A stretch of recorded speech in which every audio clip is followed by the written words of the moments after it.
A service of KIBMradio.com, the Internet's home for an all old-time radio.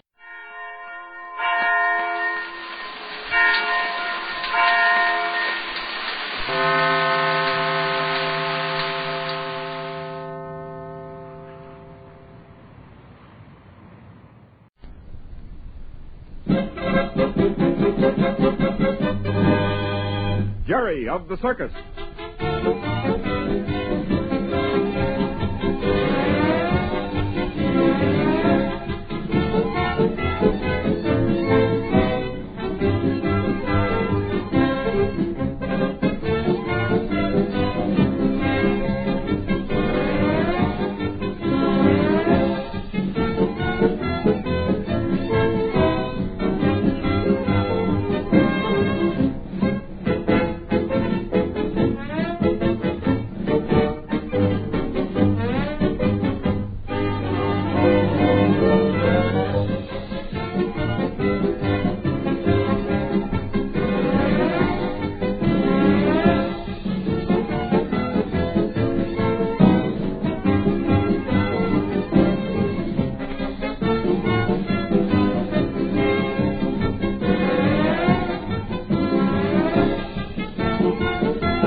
Jerry of the Circus. Oh, there you are, Mr. Randall.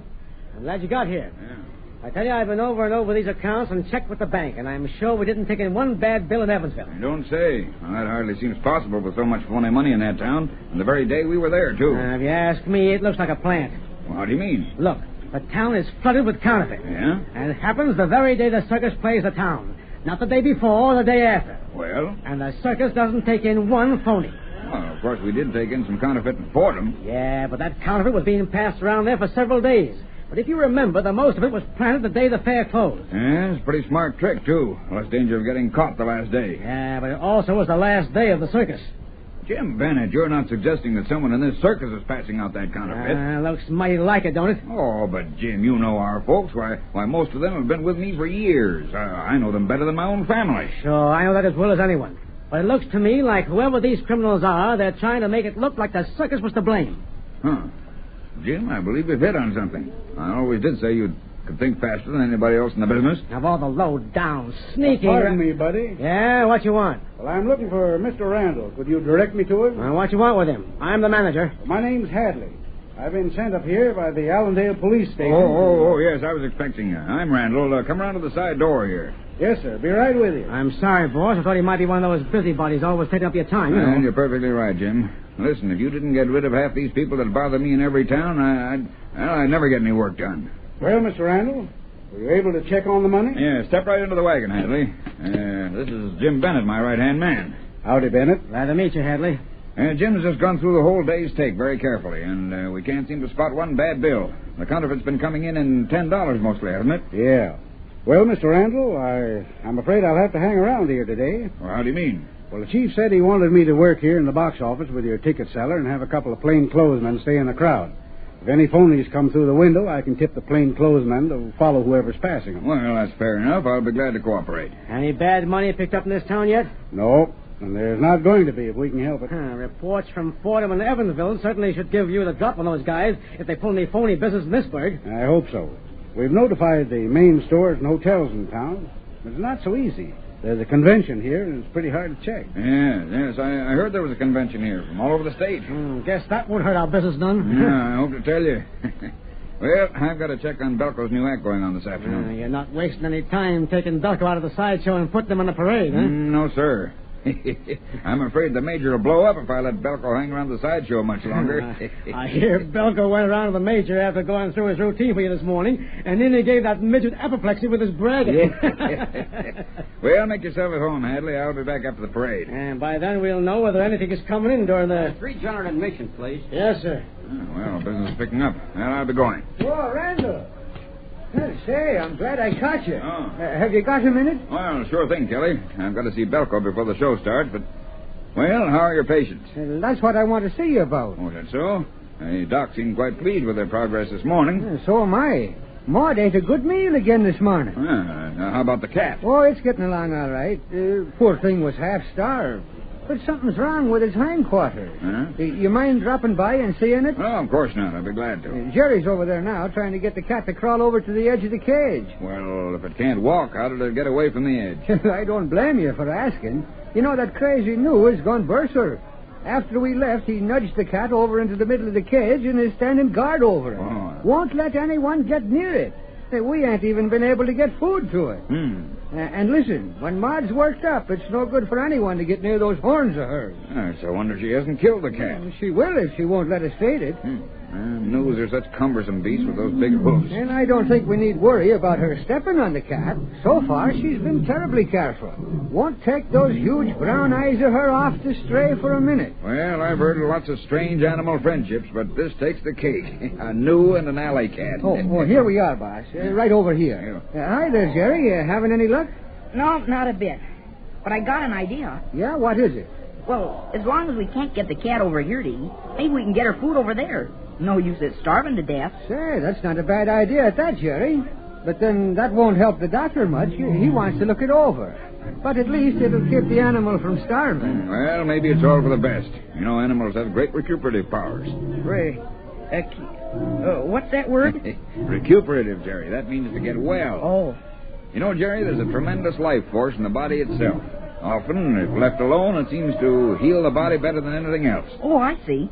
Yeah, I've often noticed that with animals. Like when Rags is sick, all he wants is to be left alone. Well, of course, in the native element, animals instinctively know what to do. Sure. Often Rags runs around and begins eating a lot of grass when he's been kind of sick. You see, most animals know what's good for them when they're left to their own instincts. But it's different with circus animals, Jerry, especially in cages. You see, they're not free to roam around and pick up what's good for them. So we humans have to use what little we know to try to help them out. Yeah, and I'll tell you, sometimes we feel pretty helpless. Well, I guess Jerry suggested the only thing you can do for this cat, Kelly. And I tell you one thing, those two animals will certainly be a big attraction together like that. Yeah, might be a good idea to have one of the guards stationed here to explain to the folks how the cat saved the life of the New. Say, that'll be great. The kids will be crazy about that. And he might add that the New won't let anyone near the cat. You better not mention the cat's back is hurt. No use upsetting the crowd. I kind of have a hunch it'll get well by itself if the cat gets enough rest and food. We hope so. Well, if there's nothing else on your mind, Kelly, I'd better go over and get Belko started off on the right foot. So long. Hey, Jiminy, it's almost time for the folks to be coming in. I say, look, here come the towners now. Well, I tend to feeding this cat. And I better get in my uniform. I'll be back after the show, Kelly. Okay, Jerry.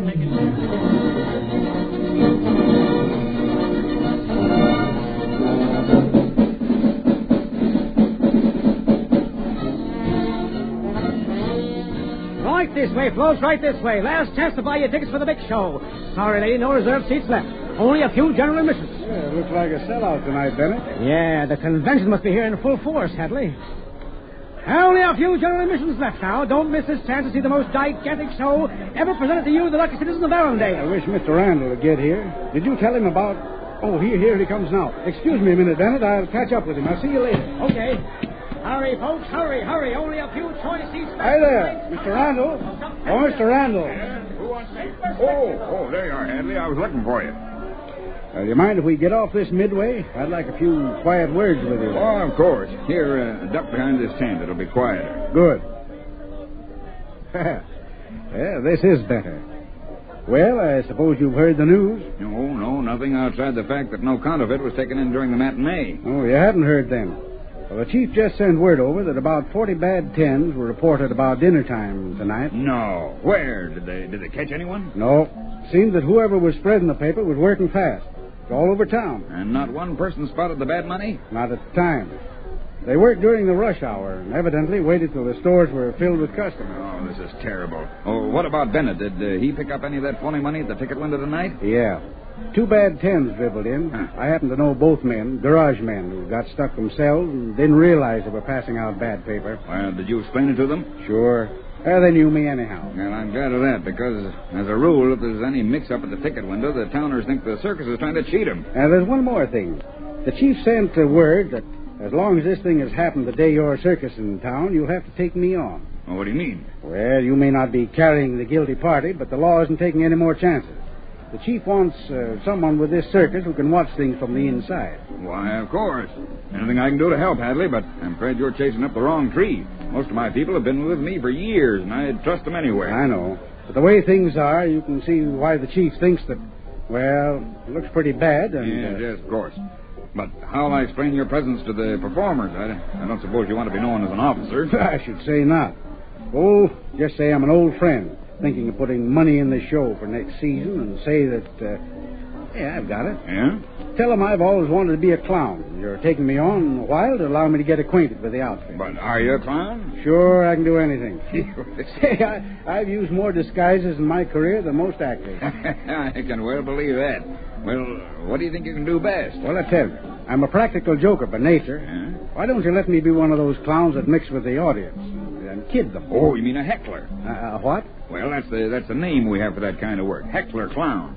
It's a good idea, Hadley. Sure. Don't worry. I'll be so good you'll hate to let me go.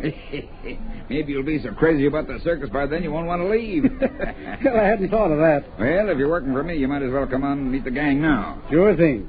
I guess my own name's good enough. Just introduce me as Joe Hadley. All right, come through here. I'll introduce you to Bumps. He's one of my best clowns. I'll let him help you with, well, anything you may need. Delighted. Say, I think I'm going to like this job. Well, I hope so. And now, Mr. Randall, if you will furnish me with a complete list of everyone connected with the circus, we can go over it pretty thoroughly. Probably we can check most of the folks off as being beyond report. Oh, I'm sure we can. Anyhow, we'll narrow it down to the most likely ones. I can begin my investigations immediately. Yeah, I'll have a list ready for you right after the show, Hadley. Oh, just a minute. Here comes a youngster I want you to meet. Jerry!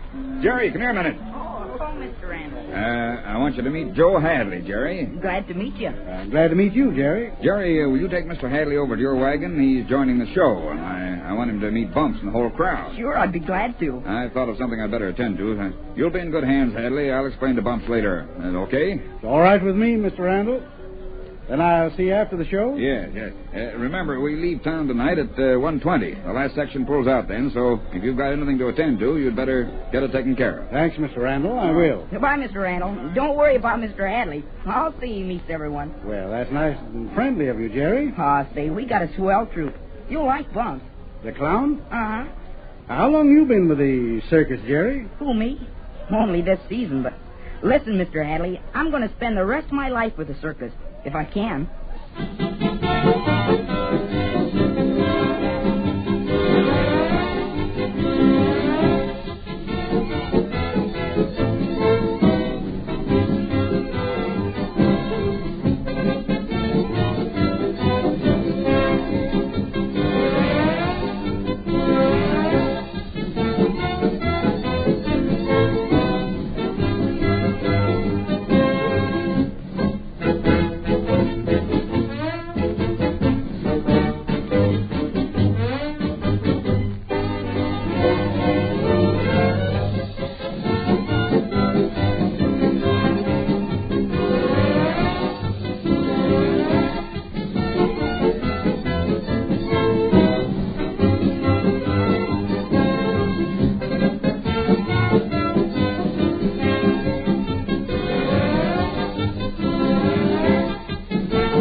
in. Oh, George, we've got company.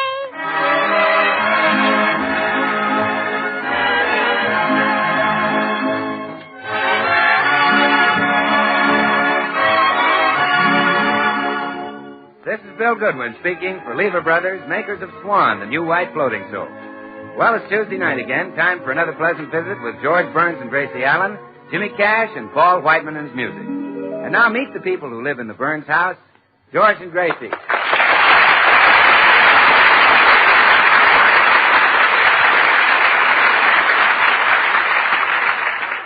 Who were your ancestors?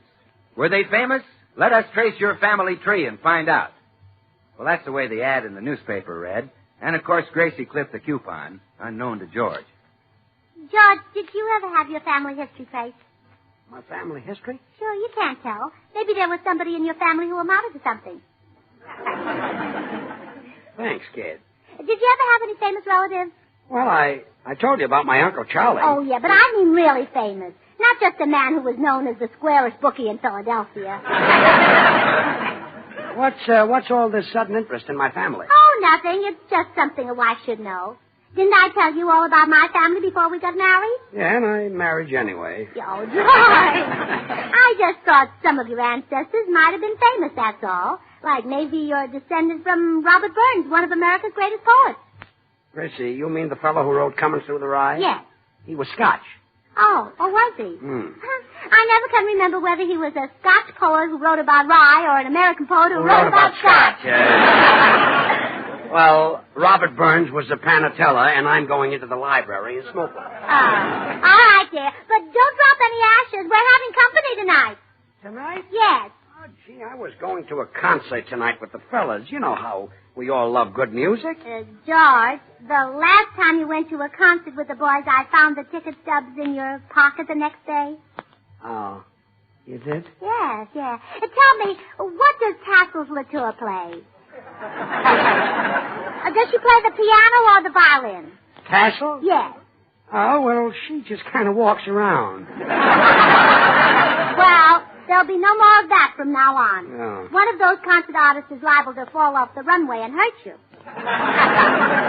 Look, sweetheart, I don't care anything about the show. I just go to watch Paul Whiteman. He gets such a kick out of it.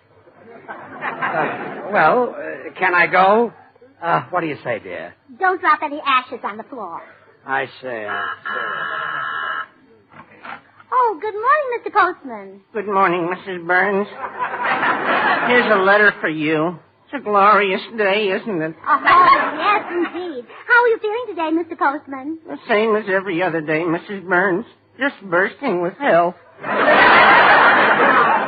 nice. You certainly look well. Oh, yes.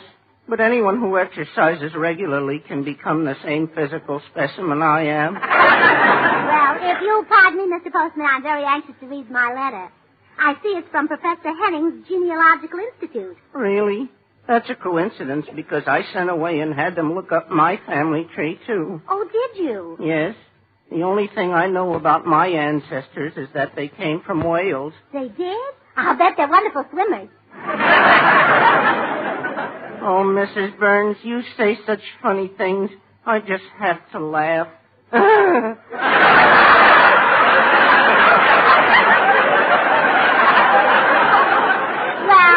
I'm anxious to read this letter, Mr. Postman, so I'll see you tomorrow. Goodbye, Mrs. Burns. Remember, keep smiling. Oh, I'm so excited. Now I can learn all about George's family background. Dear Madam, we take pleasure in informing you that your husband, Mr. George Burns, is the direct descendant of an ancient Scottish king. This report... Oh, my goodness, a king. George is a king. Hiya, Gracie. Where's George? Oh, Bill, the most wonderful thing has happened. What? I've just discovered that George has royal blood. Well, say, that is wonderful. Didn't know the kid had any. Oh. I'm not joking, Bill. It's true. Professor Henning's Institute says that George is a Scottish king. And it only cost me 50 cents. Well, you certainly got your 4 bits worth. Yes. Now George and I are perfectly mated. There's some royal blood in my family, too, you know. Oh, really? Oh, sure. When Mama was a girl, she was chosen queen of the annual Spring Onion Festival. Well, gee, just think of George Burns taking his place with famous kings like Louis XIV, King of France, Richard the Lion-Hearted, King of England. Swan the Suds and Whiz, King of Soap. Oh, Bill. I don't believe there ever was a king with a name like that. Like what? Richard the Lion-Hearted. Why, Gracie, Richard the Lion-Hearted took the throne of England back in 1189. I remember the date because it was just exactly 752 years before the introduction of Swan, the new white floating soap that's purer than the finest Castiles. Well, tell me some more about Richard the Lion-Hearted, Bill. You know, I think I'll pick a name like that for George. Like, George the Tiger Lungs. Or, George the How about George the Chicken Liver? Oh, yeah. He'll sound like an hors d'oeuvre. Tell me more about Richard the Lion-Hearted. Well, I tell you, Gracie, he was a great fighter and a great eater. You see, they say that he could eat an entire side of beef at one sitting. Well, that was possible in those days. Well, can you imagine the dishwashing that went on in his castle, Gracie? What a shame they didn't have Swan. Swan is great for washing dishes, you know, because it suds faster than other white floating soaps. And since Swan is purer than the finest Castiles, it's bound to help keep your hands smooth and lovely. That's why you should use Swan for every soap and water job. You know, it might be just the thing to wash George's kilts. Kilts? Oh, sure. If he's a descendant of a Scottish king, he ought to wear kilts. Oh, no. I've seen George's legs, and I think all of his royal blood must be above his knees. Well, don't worry, Gracie. He can show his ancestry by being thrifty. He can practice thrift by breaking Swan in two with an easy twist of the wrist and using half in the kitchen for dishes and housework and half in the bathroom for his hands and face. Aye. Oh, that's a wonderful accent, Bill. But George is a Scotch king, not a French king. Oh, hello, Bill. Oh, greetings, Your Majesty. Hi, Highness. Huh? Is there anything you wish, sire? Who, me? May I fetch you a goblet of 7-Up? Now, what's this? Gracie, His Majesty looks perplexed. Well, all right, the joke's over. Now, what's this all about? Oh, I've got the nicest surprise for you, dear. You're a king. A king? Yes. Well, that's nice. Oh, Look, Gracie. George, I set away for your family tree, and there was a Scotch king growing on it. Gracie, what have you started now? Oh, but George is wonderful. Just think from now on you'll be his grace, and I'll be her Gracie.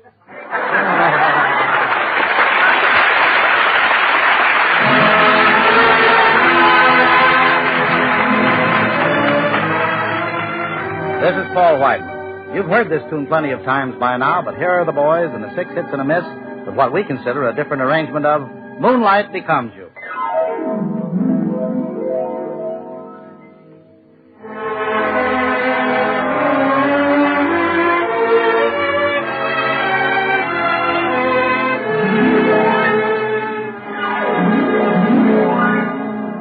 Moonlight becomes you, it goes with your hair. You certainly know the right thing to wear. Moonlight becomes you. I'm thrilled at the sight, and I could get so romantic tonight. You're all dressed up to go dreaming. Now don't tell me I'm wrong. And what a night to go dreaming. Mind if I tag along? If I say I love you, I want you to know it's not just because there's moonlight, although moonlight becomes you so.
Gracie, I don't care what those people wrote you. I'm telling you for the 50th time, I'm not a king. Do you understand? Yes, Your Majesty. And stop calling me Your Majesty. Yes, Your Highness. And don't call me Your Highness either. Yes, Your Kingship. Look, sweetheart, I'm not a king. Well, your ancestors were. And you know what I always say? Blood is thicker than, Water. What? I said blood is thicker than water. Well, of course it is. What's so wonderful about that?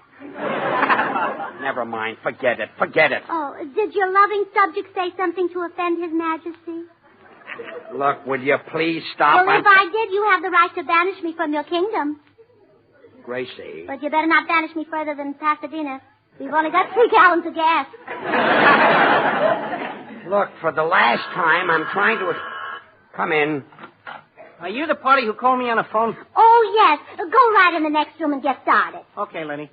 Who's that? A carpenter. I've got a little job for him to do. And when he's through with that one, I'm going to have him carve the Burns coat of arms on the front door. There's no Burns coat of arms. Well, I'm making one. You know, the coat of arms denotes what the head of the house is famous for. Look, Gracie. If he's a brave knight, he has 2 lances claws. Yes, but... If he's a brave hunter, he has 2 guns claws. Yes, but... Yours is going to be beautiful. I'm crossing 2 cigars. Yes, I'm a very brave smoker. Now, Gracie, stop this foolishness. I'm not a king. I'm not a king. I'm not a king. You are, too. Oh, here comes your little son, the Crown Prince. Don't call that darn duck my son. Herman, Mama has a marvelous surprise for you. Do you know what your daddy George is? You do? Herman, he is not. Oh, fine. Your daddy George is a king. A king. That's a man who's stronger and smarter than other men, and everybody bows down to him.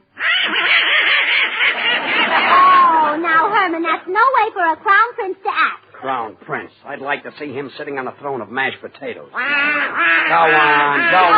Boys, I mean, Your Majesty, please.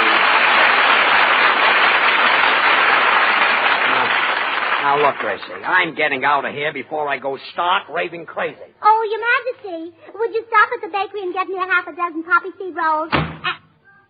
My kings are temperamental. Well, I'd better see how the carpenter is doing.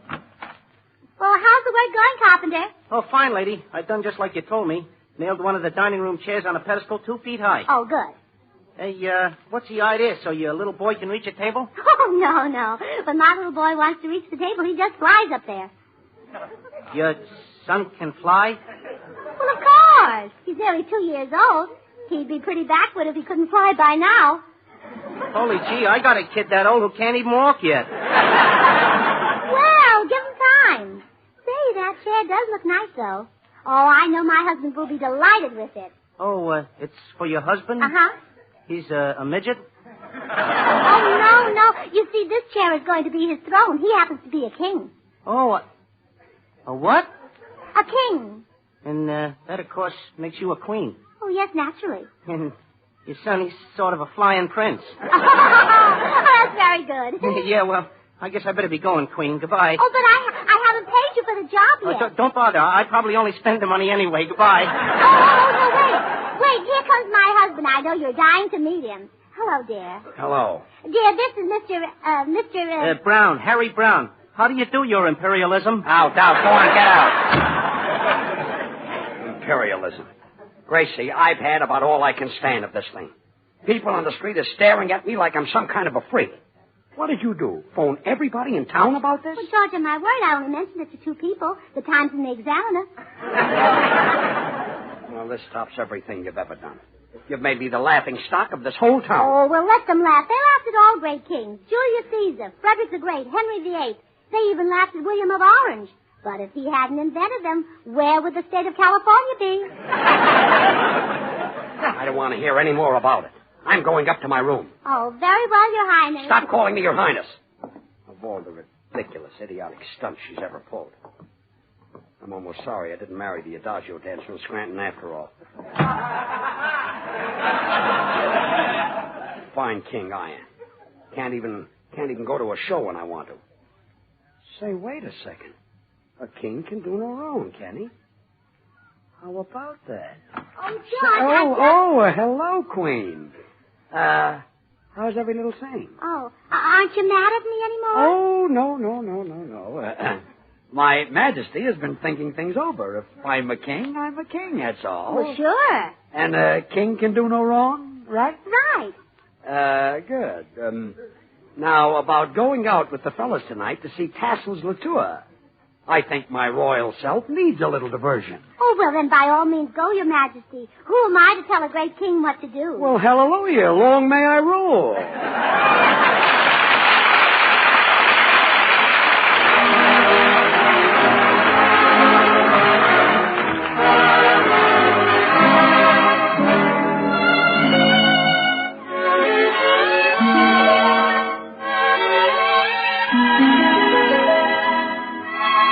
And now here's Jimmy Cash singing a song that's on its way up.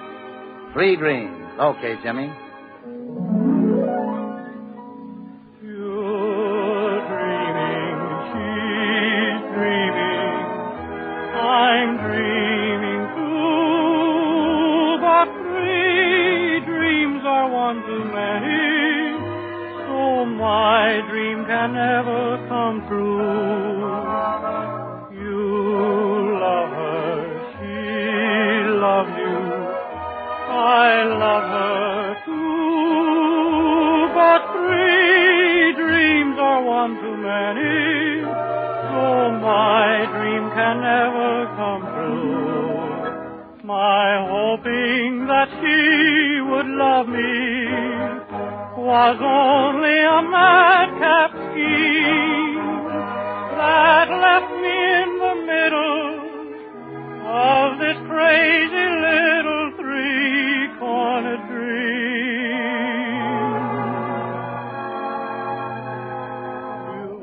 You're happy, she's happy, I know I'm through.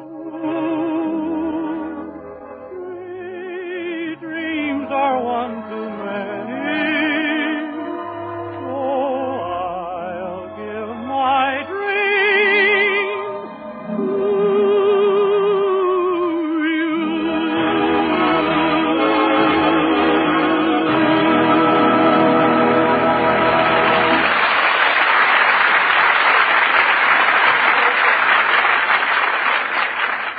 Ah, boy. This is the life. Is Your Majesty quite contented? Oh, yes. Everything is lovely. Would Your Majesty care for another cigar? Oh, no. The 2 I'm smoking now are fine. Is that pillow comfortable for your royal head? Oh, yes. Is that footstool comfortable for your royal feet? Oh, sure. Is that chair comfortable? Yes, everything is comfy. Oh, boy, this is the life. The king can eat what he pleases, do what he pleases, go where he pleases. Like, say, to a show with the fellows. Huh? Well, of course, sire. Oh, boy, this is the life. Would Your Majesty care to partake of a light snack? There's a T-bone steak in the royal icebox. Steak?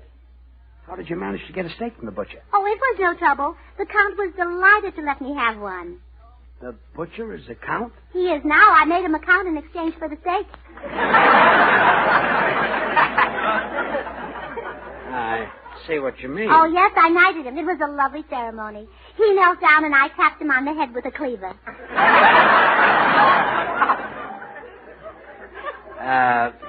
Must have been pretty. Oh, yes. I also got a tin of coffee from the Marquis of A&P. Well, that's nice. And a quarter of a pound of butter from the Earl of Safeway. Don't tell me that you haven't made somebody a baron. No, not yet. But it'll either be Baron Magnan or Baron Bullet, whichever one gets nylons in first. Well, I guess I'll go upstairs and start dressing. How soon will the tailor be through pressing my suit? Oh, your suit's been back here for 20 minutes. Really? Say, that's quick service. Oh, yes, Lord Goldfarb brought it over himself. Him too, huh? Oh, he was thrilled when I made him a lord. Really? He said it was the only way he could think of that his wife could become a lady. Well, I'm glad she finally made it. Well, farewell, my queen. I'm going upstairs and shave my royal kisser. Yes, Your Majesty. I'm expecting Count Goodwin and Sir Fatso Whiteman any minute. So, tell the boys to wait. Very good, Your Majesty. By the way, Goodwin doesn't think that you'll let me go out tonight. So straighten him out on that, Queenie. My imperial self will re-imperial in a few minutes. I'm sitting on top of the world. Oh, I do wish he weren't going to see that show with the boys. Still, that Tassels Latour is royalty, too. She's advertised as the Queen of Quiver. Hello, Gracie. Oh, hello, Bill. Say, about George going out with you tonight. Oh, now, Gracie, please let George go with Paul and me. He's been looking forward to this for weeks. You don't appreciate what a thrill he gets when the curtain goes up and there we are on the stage demonstrating Swan soap. Oh, so you're going to demonstrate Swan soap tonight? Oh, sure. You know, Swan, the new white floating soap that's purer than the finest Castiles.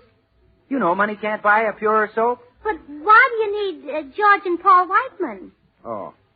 Well, after I break Swan in two, they each hold half a bar, you see. George represents the kitchen sink and Whiteman is the tub. I see. And where are you going to hold this demonstration? Where? Yes. At the Elks. The Elks? Oh, yes, of course. You see, Elks are men, and men have wives. Wives are women, and women have long considered Castile soaps the standard of purity, but Swan is even purer than the finest Castiles. Swan is so pure that it's kind to a little baby's tender skin.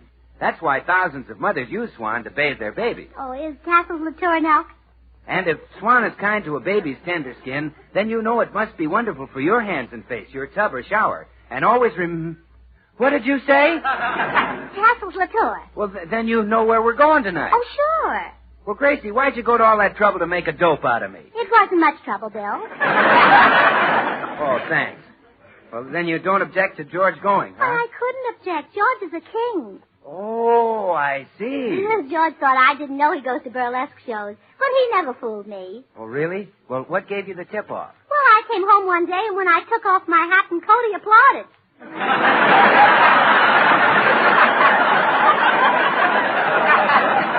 Yeah, that was a little suspicious, I But think. he's free to do anything he likes now. A king can do no wrong. Gee, that's pretty soft. I suppose he'll be staying in bed every morning till 10 o'clock. Well, why should being a king make him get up 2 hours earlier? Oh, pardon me. Come in. Oh, hello, Mr. Postman. Aren't you working awfully late? This is a social call, Mrs. Burns. I thought you might be interested in what those family tree people told me. Oh, you got yours too, huh? Are you descended from a long line of mailmen? No, Mrs. Burns. I'm descended from Ivan the Terrible. But that makes you a king, too. George isn't the only one. Oh, no. Everybody in the neighborhood who sent in 50 cents turned out to be a king. No. Yes. I think those family tree people are dishonest, if you'll pardon such vigorous language. Oh, how awful. I just thought you ought to know about it. Well, good night, Mrs. Burns. Bill, did you hear that? We may not be royalty at all. And all those titles I gave out. Now I'll have to unlord the tailor and discount the butcher. Oh, now, Gracie, take it easy. I'm sure George is a king, and he can prove it as soon as he gets back from the show. Hurry up, George. Hi, kids. Oh, hello, Paul. George will be ready in a minute. Oh, Paul, did you hear what happened? I sent away 50 cents for George's family tree, and now I sent away for that thing myself. Oh, and are you a king, too? No, I just sent him a quarter. I'm only a lousy duke. Now I know it's a fake. George isn't a king at all. I'm going to investigate this. Oh, yes, Gracie, by all means investigate it first thing tomorrow morning. Hurry up, George. Ah, greetings, my faithful subjects. You may hold the door open, my queen. His Majesty is ready to mingle with the common people. Get away from that door, George Burns. Have a care, my good woman. This is no way to address a king. You're no king. Huh? Sit down. Oh, yes, dear. You're staying home with me. Yes, dear. And take one of those cigars out of your mouth. Yes, dear. You made up this whole thing just so you could see Tassels Latour. I made it up? Yes. You better go into the kitchen and look at the curtains. They've got the only tassels you're going to see tonight. Oh.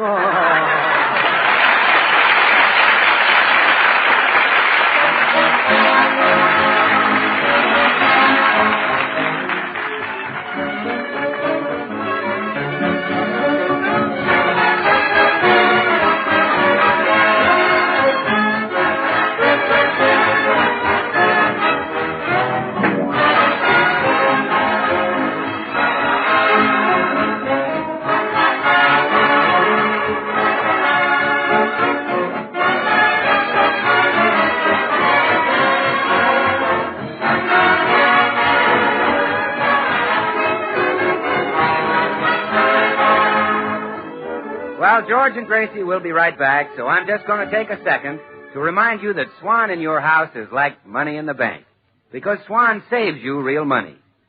You see, you save with Swan in the kitchen because Swan does the work of expensive packaged soaps. And you save again in the bathroom because Swan gives you more soap per penny than any of the leading toilet soaps tested. So buy Swan and save money with the soap that's purer than the finest Castiles. Well, here they are again, George and Gracie. George, would you take this can of waste kitchen fat down to the butcher? Oh, I'll be glad to. You know, the government needs waste fats to make bombs and bullets. Oh, sure. I'll be glad to take it, Gracie. And if I don't come back in an hour or two, don't worry. No, I won't. I took that ticket out of your pocket. I'll be back in 10 minutes.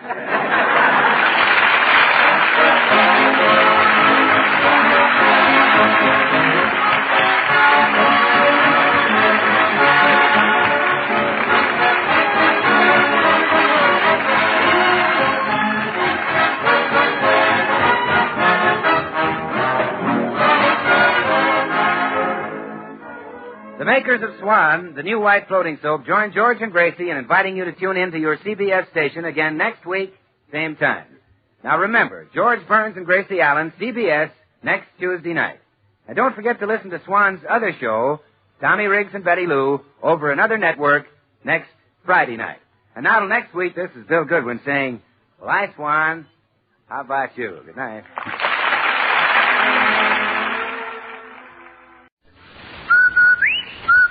Andy, did you hear that? Come on, will you? Did I hear what? That whistle. That's the Rinso White whistle. And Rinso means us. That's right. Rinso gets clothes Rinso White, and Rinso presents the Amos and Andy Show.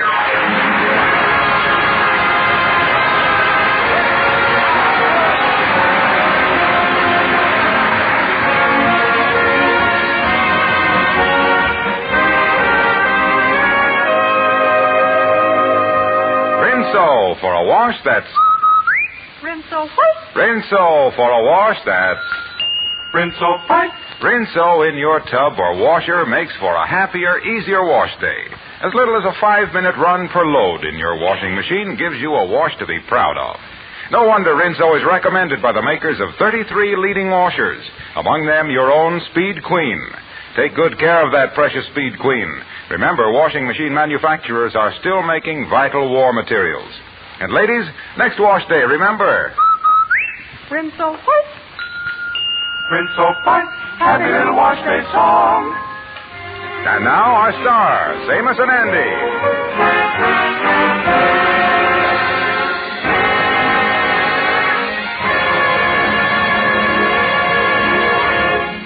When a man has a birthday, he likes to be remembered by his friends. Well, Andy Brown is no different. That's why he's pretty much down in the dumps at the moment, because today is his birthday, and he hasn't received as much as a birthday card. He's in his office complaining bitterly about the situation to Amos and the Kingfish. Well, it seemed to me that when a man has got a birthday, he can at least expect two of his closest friends to remember him with a little gift or something. Yeah, well, Andy, like I told you, I've been so busy selling bonds on this 7th War loan, I just ain't had no time. And as far as I was concerned, Andy, I don't know how I happened to forget to buy you a present. I can't imagine. Oh, I done had it marked on my calendar in big letters. May the 18th. Buy Andy Brown a birthday present. Yeah, well, if you had it in big letters, how could you miss seeing it? It wasn't easy. I mean, Yeah, I know. What you mean is the whole thing wasn't important enough. Oh, look, Andy, we as your friends and as... Wait a minute. Here come Lightning.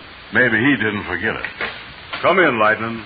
Hello, everybody. Miss Andy, I just dropped in to give you something. Oh, Lightning, I know that you wouldn't forget. What is it? It's a letter for you. Come over to the lodge. A letter. I thought you meant something else. Lightning, don't you know what today is? May the 18th? May the 18th? Yeah. No, I don't think so.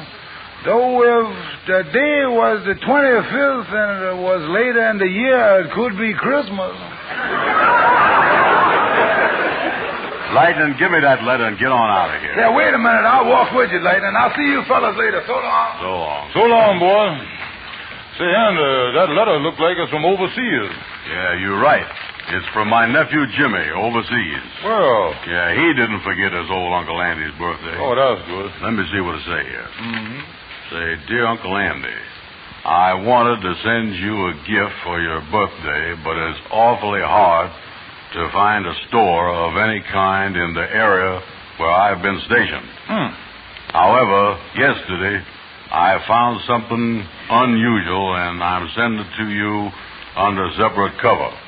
I got it while we were overrunning a small German town. It's a case of German bullion. Bullion? Bullion? Andy, that's gold. Gold? You mean he sent me a case of gold? That's right, Andy. Look here, gold. Andy, don't you remember reading in the paper about a month ago about the Allied soldiers capturing a whole pile of gold bullion that the Germans had hid down in some big salt mine in Germany? Yeah, that's right. That's right. Well, it looks like the boy done got a hold of a case of it. Yeah. And Jimmy's been right around in that section, too, I know that. Tell me, Kingfish, what kind of gold is that bullion stuff? Well, it's just gold that come in the form of a bar. You know, you seen them iron bars. They call them Ignaces. Yeah. Oh, boy, this is the greatest thing that ever done happened to me. I'm so excited I don't know what to do. Brother Andy, sit down. Yeah. You know, I bet you thought all along that I done forgot to get you something for your birthday. Well, I just been kidding you. Yeah, you see this necktie I'm wearing here, Andy? This necktie right here, well, I got it for you. Let me take it off here and give it to you. There you is, Andy. Take it, and many happy returns of the... Oh, happy birthday to you. Happy birthday to you. Happy birthday, dear Andy. Oh, stop it, Kingfish. I know just what you're doing this for. You never bought this necktie for my birthday. Look there, it's got gravy stains all over. Oh, Andy, what you talking about? Oh, that ain't gravy. That's woven right into the material there. Look at that. Yeah, well, then whoever wove it had his hands full of gravy. Listen, Kingfish, I was wise to you. You trying your best to get on the right side of me and muscle in on that gold. Now, wait a minute. Now, speaking about the gold, Andy, all I want you to do is to protect yourself, and I want to help protect you, too. Now, you know there's a law saying that one person can only own so much bullion. There is? Oh, yeah, this bullion here, there's a law against it. Certainly there is. And the only way that you can get around it is to give the gold you got left over to a close friend. Now, here, Brother Andy, let me take the lint off your coat collar there. Hold still there. Take that off there. Here's some on your sleeve there. Get that off there. Kingfish, you ain't going to get no part of that case of gold, so you can put that lint right back on my suit. Oh, Andy, look here. Don't take my word about the gold. Let's go over to see Gabby, the lawyer, about it. Yeah, I want to see him anyway, because I got to find out what to do with the gold when I get it. Yeah, say, here come Henry Van Porter. Now, don't let's waste no time on him. Well, hello, boys. Hello. Charming to see you. Yeah, we're just leaving, Henry, in a big hurry. Well, I seem to have come in at a very inopportunity moment. What's up, boys? We got to go, Henry. Read that letter on the desk there, and that'll tell you the whole thing. Yeah, come on. So long, Henry. Goodbye. Let me look at this letter and see what it's all about here. I'm sending you a case of German bullion. Oh, there's a P.S. on the back here. P.S. In case you've never used this before, you simply let 1 bullion cube dissolve in a cup of boiling water, and in a few minutes you've got a cup of delicious soup. I wonder why Andy and the Kingfish is so excited over a case of soup.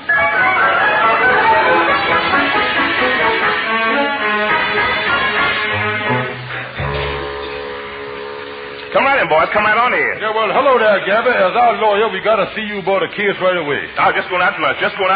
But I'll go tomorrow instead. Yeah. We got some important stuff to discuss with you, Gabby.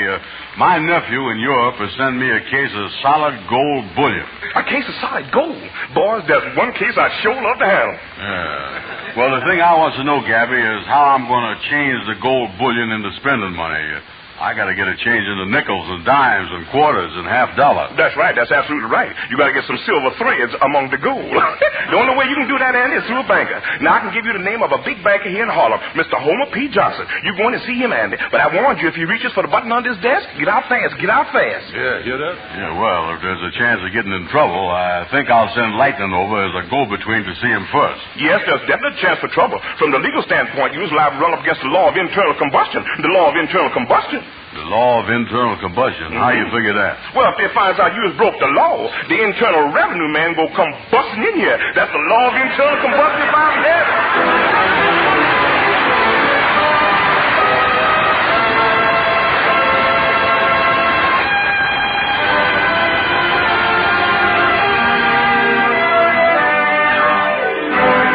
Now let's listen to the Mystic Knights of the Sea Quartet singing Sentimental Journey. Gonna take a sentimental journey. Gonna set my heart at ease. Gonna make a sentimental journey to renew old memories. Got my bag, I got my reservation. Spend each time I could afford. Like a child in wild anticipation, long to hear that all aboard. 7, that's the time we leave at 7. I'll be waiting up for heaven, counting every mile of railroad track that takes me back. Never thought my heart would be so yearning. Why did I decide to roam? Gotta take the sentimental journey. Sentimental journey home. Journey home.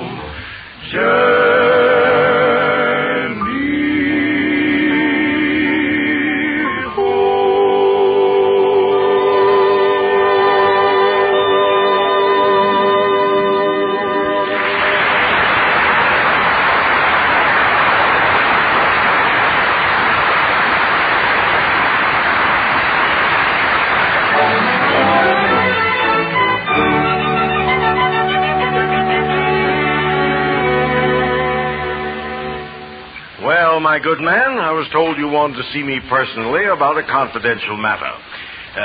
What is it in regard to? A loan of some sort? No, sir, Mr. Johnson. My name is Lightning, and a couple of friends of mine told me to ask you if you would like to buy a case of German bullion that they just got there, just arrived here. A case of German bullion? Imported bullion? Why, I'd love to. My, I hadn't supposed that my reputation for being a gourmet had become so well known. Yes, well, we know that you was, what you say that you was. We know that. Imported bullion. I haven't tasted any for almost 3 years. It's so difficult to get. Yes, I guess they figure that you was the man who would want the stuff. Well, I'll say I am. Well, tell your friends I'll pay as much as $15 for their bullion. If they'll just see me here at the bank at 3 o'clock. Yes, I'll whiz right over and tell you.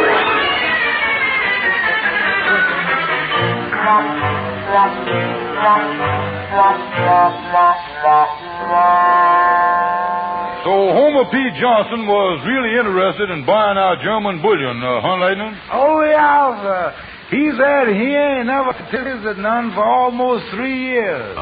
Tasted none? What you talking about, tasted? What do you suppose he meant by that, Kingfish? Well, you was done see to telling the bank chew on a coin to see whether it's real stuff or just a lead slug, ain't you? Oh, yeah. Well, they uses the same method with gold, you see. Yeah. Oh, yeah, biting on the stuff, that's the test for real gold. All bankers uses that method. They do, huh?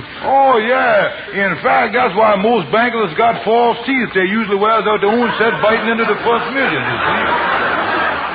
Mr. Johnson also said that if you see him at the bank at 3 o'clock in the afternoon, he'll give you as much as $15 for the bullion. $15.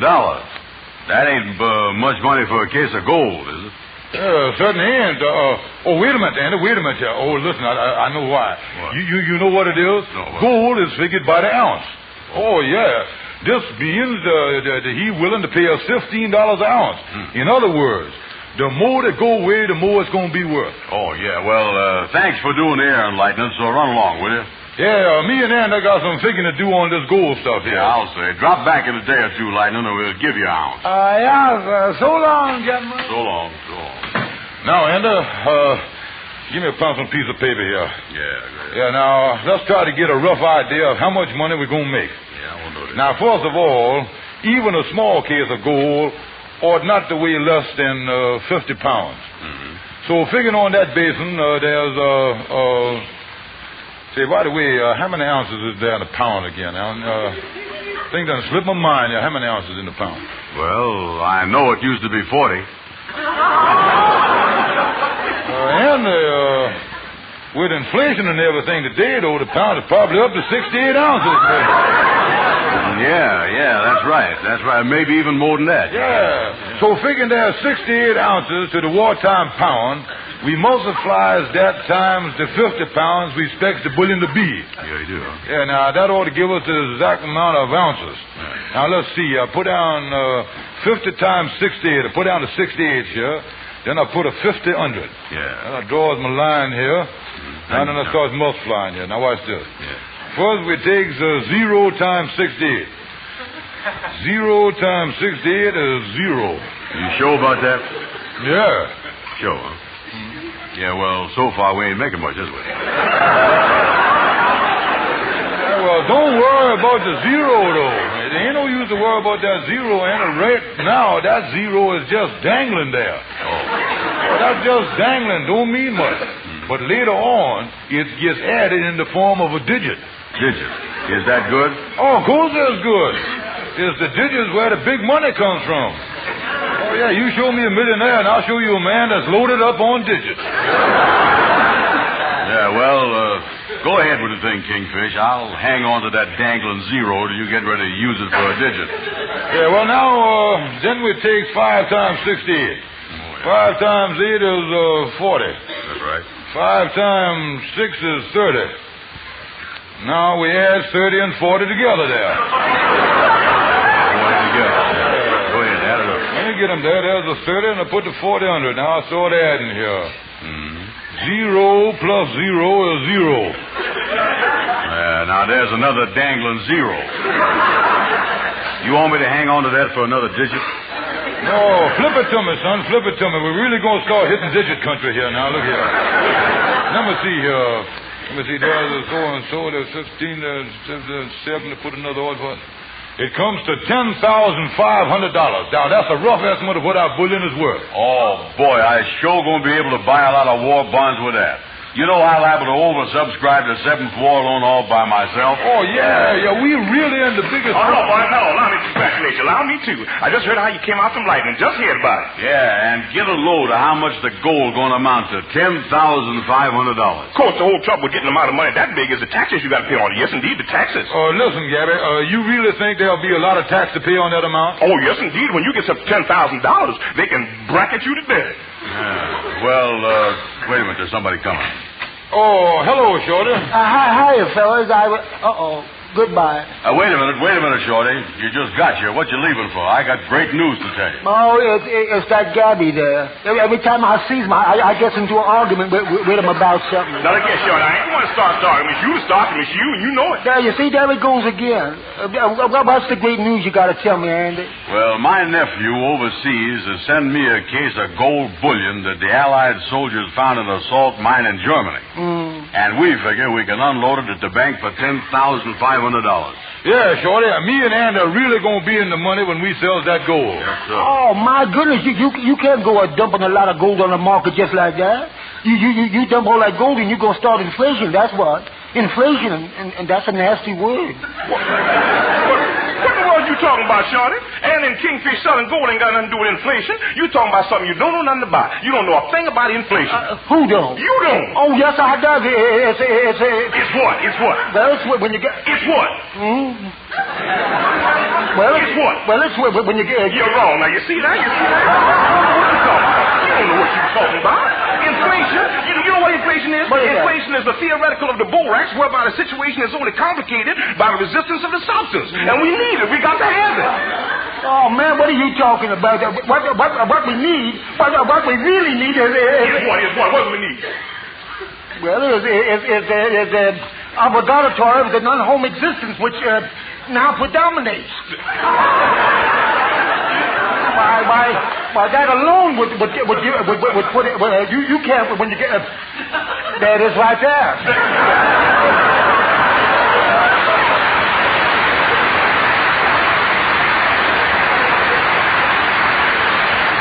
What are you talking about? Shorty, you gone plumb crazy? That don't prove nothing. That don't prove a thing. Oh, yes, it does. Oh, yes, it does. Yes, it goes to prove that... To prove what? To prove what? Why? To prove... That's a lie. They could never prevent inflation that way. It takes a 2/3 vote to invalidate a treaty, and that would inflate the Townsend Plan, creating a social security of the immigration of the Dumbarton Oaks. Yeah, but hasn't we got the post-mortem of the Financial Confederation deducted from the reforestation of the... Hasn't we? Well, we have not.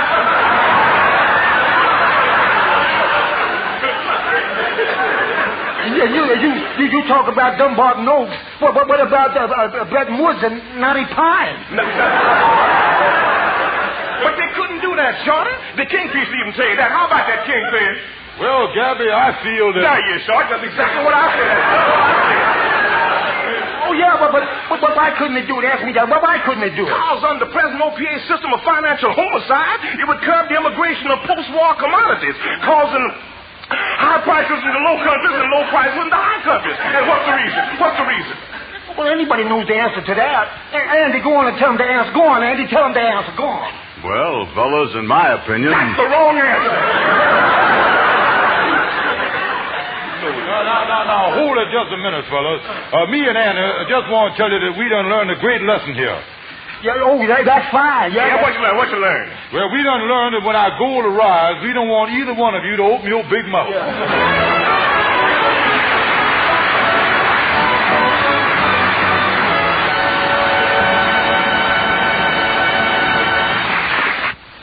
If you were 8 years old and you could swim and dive and do ballet dancing, your mother would be proud of you, too, like Karen Sandwall's mother is. You've seen Karen in the Rinso ads, and her mother has written us a letter that says Karen has another very important accomplishment. Mrs. Sandwall wrote us, On wash day, Karen joins me whistling the Rinso White Whistle. Karen knows that Rinso whistle well, because she knows you just can't beat Rinso White and Rinso Bright. You'll agree with that, ladies, once you try Rinso. You'll like it not only because it gives top results, but because Rinso saves you time and work, too. I'll bet you'll soon be joining this wash day chorus. Rinso White. For a wash that's white as it can be. Rinso Bright. B-R-I-G-H-T. Yes, Rinso keeps your colors bright. Gets out more dirt for a wash so white. Here's great advice, you can't go wrong. Rinso White. Rinso White. Happy little wash day song. Remember, a Rinso White wash. With ease. A Rinso Bright wash. With safety.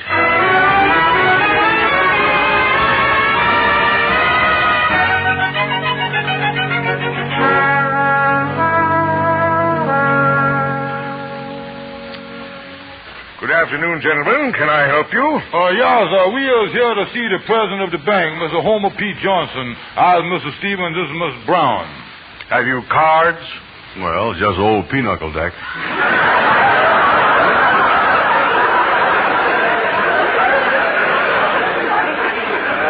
We is here to see about the bullion Miss Johnson wants. Oh, yes. Step right this way, please. Well, how do you do, gentlemen? How do you do, Miss Johnson? I'm Mr. Stevens, and this is my partner, Miss Brown. Fine, fine. You came in regard to the bullion. Yeah. Well, sit down and make yourself comfortable. Here, have a cigar. Oh, thank you. New father, huh? Oh, no. Well, let me get out down to the business at hand, gentlemen? Miss Johnson, we just never like to hurry people when they're buying bullion. Oh, do you sell a lot of bullion? Does we? Why, we is known for our line of bullion. Well, gentlemen.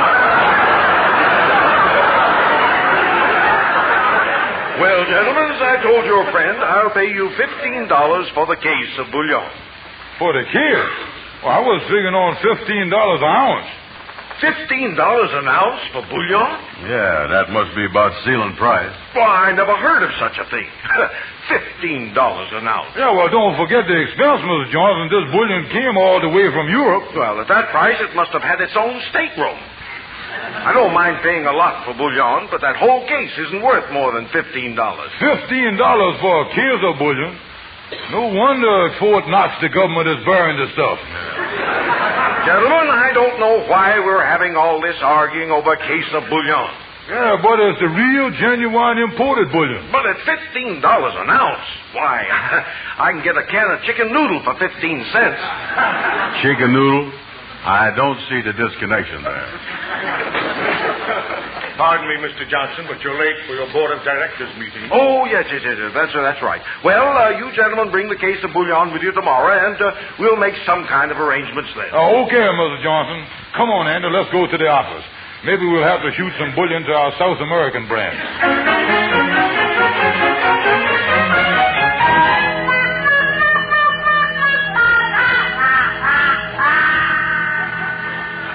That Mr. Johnson sure didn't like that $15 price, did he? Nah, he don't seem to realize that gold is expensive stuff. Well, come on, let's go in my office here. Yeah. Say, look at that, Andy. Look at that on the floor. There's the case of bullion. Boy, I'm glad it got you. Yeah, that's it, all right. Wait a minute, I'll get the hammer and screwdriver off the shelf. Yeah, a whole case of gold. I can hardly wait to see it. Start hammering on it, son. Yeah, now be careful with the hammer there, Andy. Yeah. I'll put this paper on the floor here and catch the gold dust. Well, what you gonna bother with the gold dust for? Or when company comes, we can spread the gold dust around on the furniture. Add a little class to the joint, you know. There it is, Kingfish. Yeah. They're gold bullion. Look, it's little cubes. Yeah. I ain't never seen such small Ignatius before. Well, what's wrong with that? Each one wrapped in silver paper, yeah. Let me grab a couple of these here.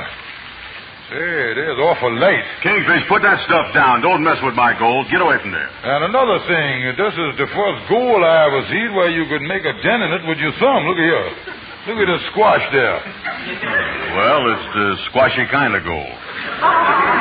Leave it alone, will you? If I want my gold squashed up, I'll do it myself. And look at the color of it there. That's a funny color, all right, ain't it? Well, what a gold color usually look like?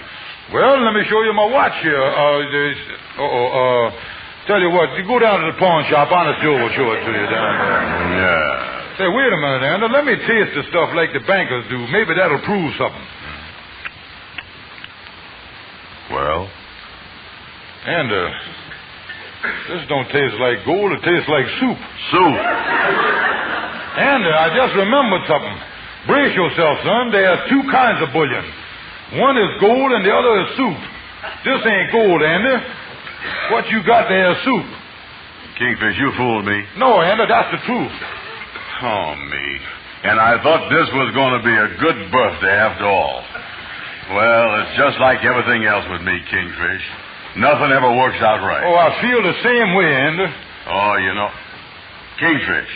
Kingfish, I just thought of something. What's wrong, Andy? Kingfish, we got a job to do right now. We got to stop thinking about ourselves. Andy, what are you talking about? It's our patriotic duty. We has got to send a cablegram this minute to General Eisenhower and the Supreme High Command. For what, Andy? Tell them that instead of gold in that salt mine, they has got $100 billion worth of soup Ignatius.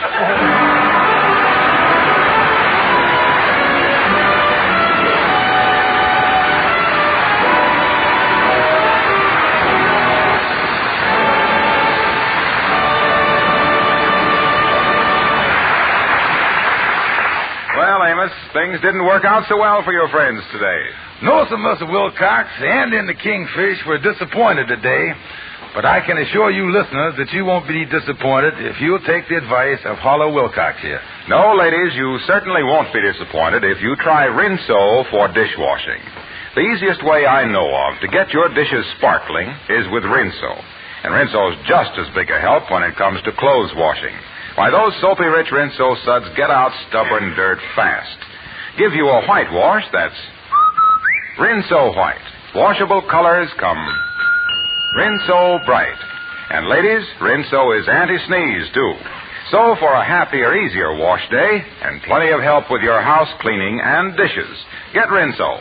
That sure sounds like doing things the easy way. Yeah, Rinso makes your work easy, all right, ladies. Try it tomorrow. And now, good night. Good night, folks.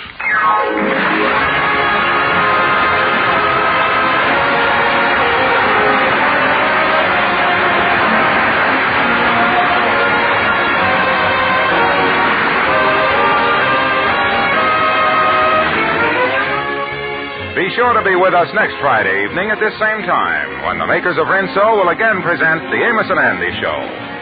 Andy has been broke so lately that he's had trouble getting a date. Next week he gets a bright idea from a sailor friend and tries Navy tactics with rather disastrous results. Don't miss the fun. The Amos and Andy Show is broadcast to our fighting men all over the world through the facilities of the Armed Forces Radio Service.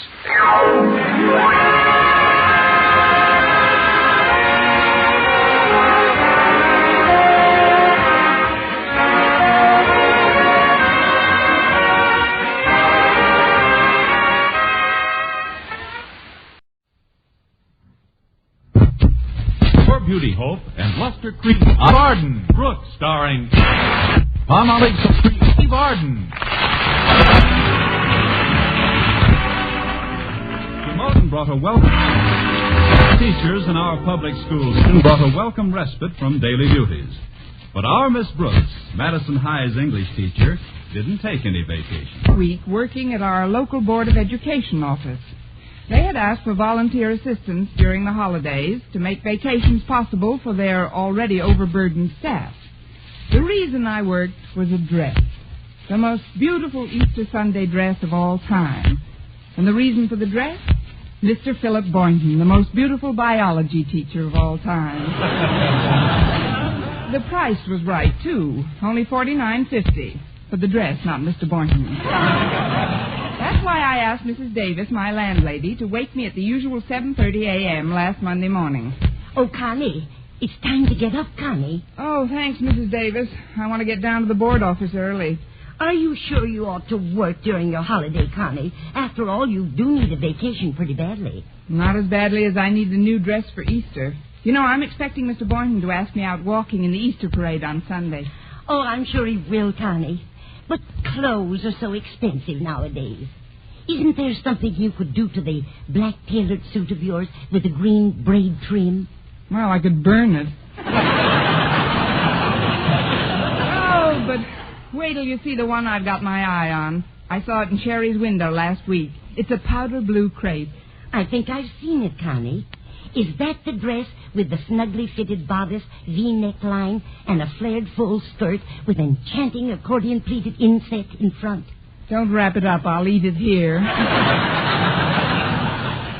Connie, that looks like it costs a lot of money. Just $49.50, Mrs. Davis. And the job I'm taking this week pays $50. With the little I've put by, I figure I can get the dress and still have enough to live on through Easter Sunday. But what about next Monday? If Easter Sunday turns out the way I'm hoping it does, I won't have to live next Monday.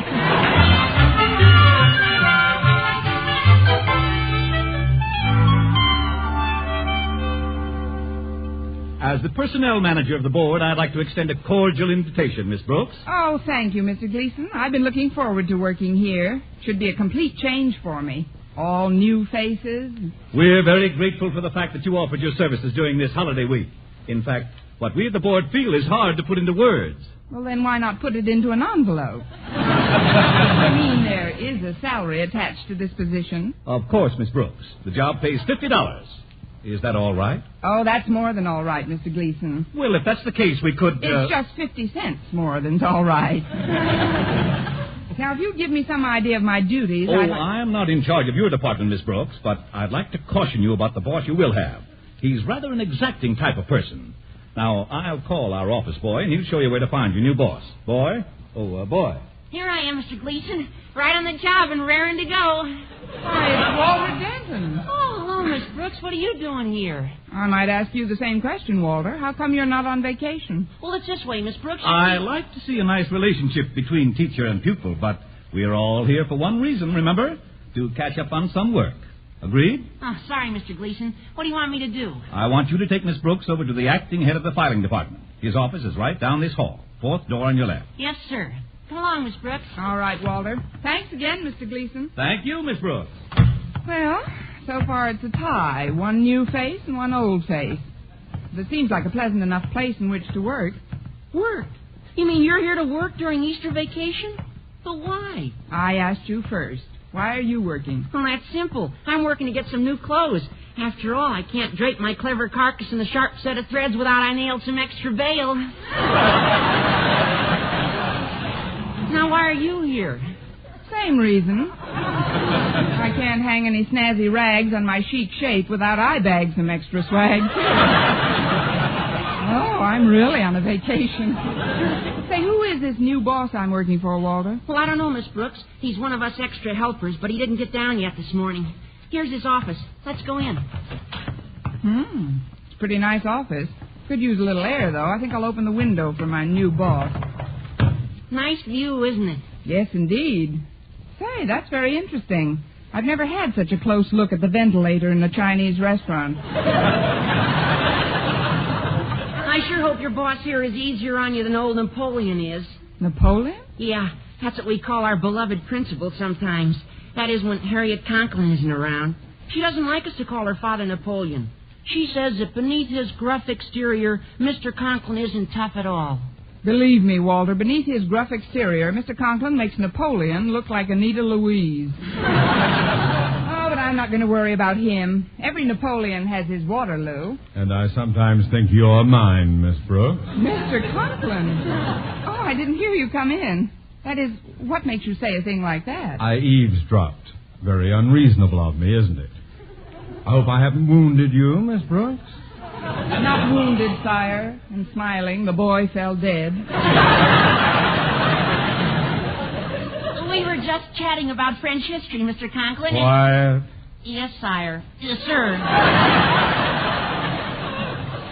So, my reward for working during the holidays is to be a staff composed of one of my most difficult year-round problem teachers and this.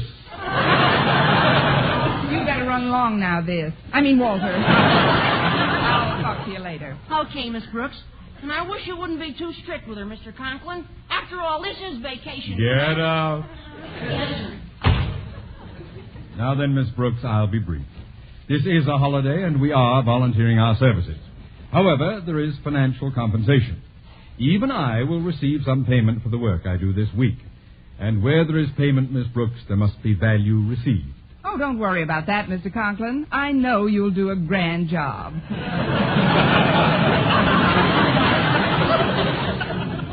I'm not worried about my doing a job, Miss Brooks. It's you. I expect you to conduct yourself here with the same enterprise, concentration, and serious-minded effort that you put into your... No. It had better be more than that. Now, if you'll just step down the hall, my secretary will show you the filing room. Yes, sir. Oh, before I go, Mr. Conklin, would you mind telling me why you're working this week? Not at all, Miss Brooks. I'm working to acquire a new Easter outfit for myself. My wife, in her customarily ingenious manner, has already provided herself with a new hat and dress. How did you do that, Mr. Conklin? By spending the bulk of our life savings. Now, I've got to get some new clothes or look like a rag picker by comparison. Well, that's a very human reaction, Mr. Conklin. Not a bit Napoleonic. Well, I must say you're an observant person, Miss Brooks. I've always tried to be just a plain, straightforward human being. As a matter of fact, my favorite slogan is the good old American saying that goes, Liberté, égalité, fraternité. Bonjour, mademoiselle. See you at Elba, monsieur. Let's see now, where's that secretary who was talking? Miss Brooks, can I help you? Harriet Conklin. Well, this is a real Madison reunion, isn't it? I'm just acting as Daddy's secretary during the holiday, so I can latch on to some lettuce to bribe the Easter bunny. Clothes? Check. Now, if you'll follow me, Miss Brooks, I'll show you to the file room. It's just a few doors down. And there's another auxiliary worker in there already, whom I know you'll just adore, Miss Brooks. Who's that, Harriet? You'll see. Here we are. I'll open the door for you, but you're going in alone. Oh, but Harriet, In you go. What's that? Oh, hello, Miss Brooks. At last, a new face. It's me, Mr. Boynton. Well, so it is. I didn't recognize you without the white mice in your hair. That is, the surroundings here are so different from school. It does seem strange to see you outside of a biology laboratory. Thanks. Somebody left the lid loose, and I escaped from my job. I didn't mean it that way, Miss Brooks. I'm certainly happy to see you down here, but why are you... Why are you? To get myself some... Me too. I made up my mind to get a new suit after last year's Easter parade. I was certainly embarrassed in that brown herringbone, remember? Well, to tell you the truth, Mr. Boynton, I was so embarrassed myself, I didn't notice your embarrassment. When I think of what I wore last season, I just have to laugh. Oh, what an old rag. A black tailored suit with green braid trim. Well, if we're to get new outfits, we'd better put in a good week's work starting right now. Of course, this filing room's pretty small for two people to work in, isn't it? Yes, it is, isn't it? Well, I'll just go over here to the... Oh, excuse me. Gosh, every time we turn around, we're going to bump into each other. Mr. Boynton? Yes, Miss Brooks? First one who stops turning is a sissy.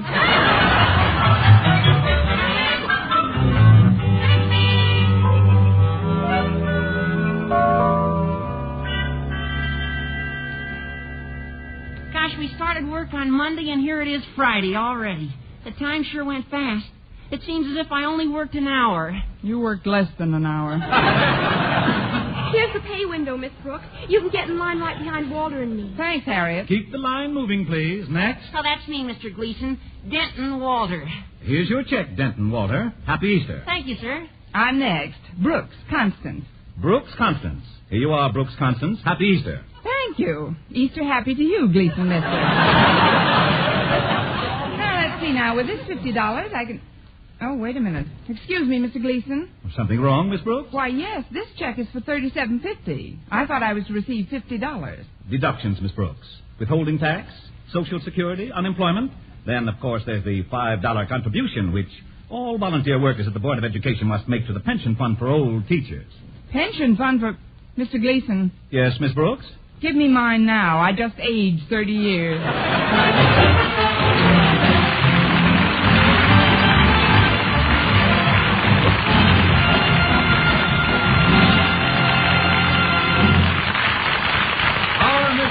Starring Eve Arden will continue in just a moment, but first, here is Vern Smith.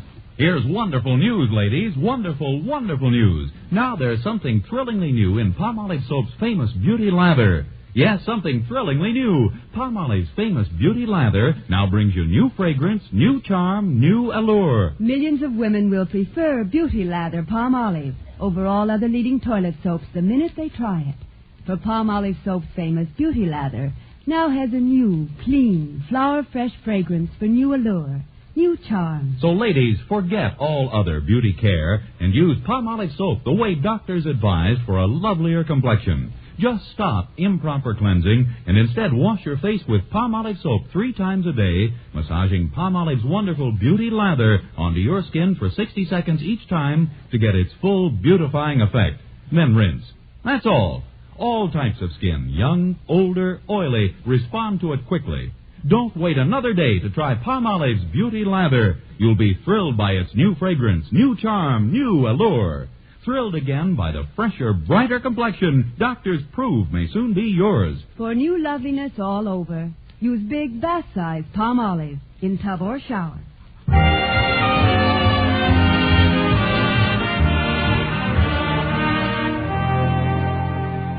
Well, Saturday morning evening finally rolled around, but the $12.50 between me and my blue crepe Easter dress didn't roll around with it. Right after breakfast, Mrs. Davis and I sat down in the living room and tried to figure a way out. I know what, Connie.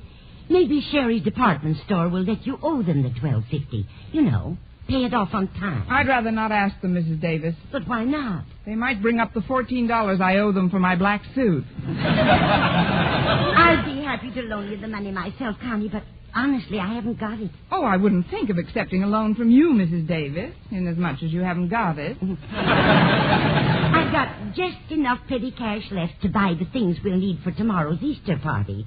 Party? Yes, didn't I tell you? I've asked some of our friends in for a little egg hunt and Easter luncheon. I'm going out to get the eggs and coloring in a few minutes. Sounds like fun. I'm going to write the names of all my favorite people on the eggs and hide them individually. But there are two names which I'm going to hide right next to each other. Guess which ones, Connie? Mr. Boynton and myself? No, Lum and Abner.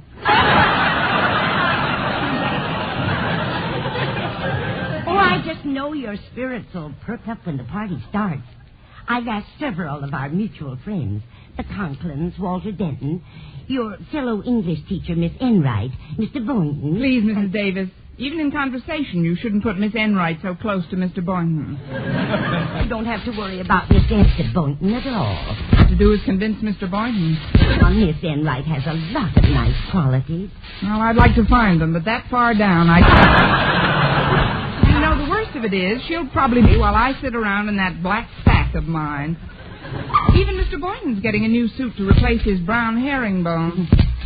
You mustn't give up hope, Connie. We'll think of some way to get you that new dress. Who knows? The Easter Bunny may stop by and drop it right into your lap. Well, I'm going to the market now, dear. All right, Mrs. Davis. What are you going to do? What can I do? I'll just sit here and make a laugh.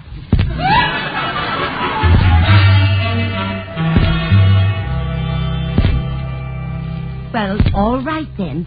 I promise not to tell where I got the money for love you to let Miss Brooks have it, especially since it means giving up your own Easter outfit.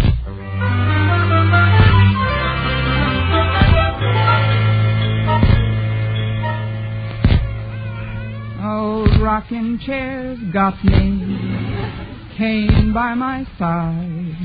Fetch me $12.50, or tomorrow I will hide.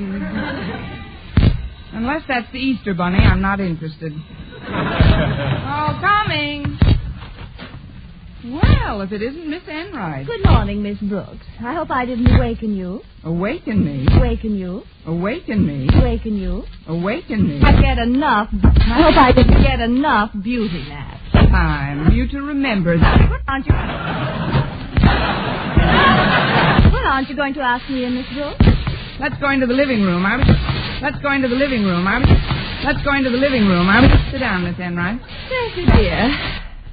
Well, thank you. Rickety old thing, isn't it? Rickety old thing, isn't it? Now, look here, Miss I Enright. just came by to lend a hand with the arrangements for tomorrow's Easter party. Who? I mean, that was very nice of you. But Mrs. Davis will be. Oh. Well, I assume you've got your Easter outfit all set. Oh, yes. Except for a few odds and ends I could pick up this afternoon. Ensemble. My dress alone cost over $100. Money. Oh, I didn't buy it out of my salary. Papa, or Bill? Did your papa help you out with your name? But you'll love my name. But you'll love ash drape over the hips. Oh. A bustle on you? Yes. What's wrong with my wearing a bustle? Nothing, darling, but isn't that like carrying coals to Newcastle? If that's how my friendly overtures are received, I'll just be running along. See you to the door, Miss Enright? No, thanks, Miss Brooks. You'd better stay in your rocker and exercise your wits. Goodbye, darling. I don't care what she wears. If I were Mr. Boynton, I'd ask me out instead of her any day.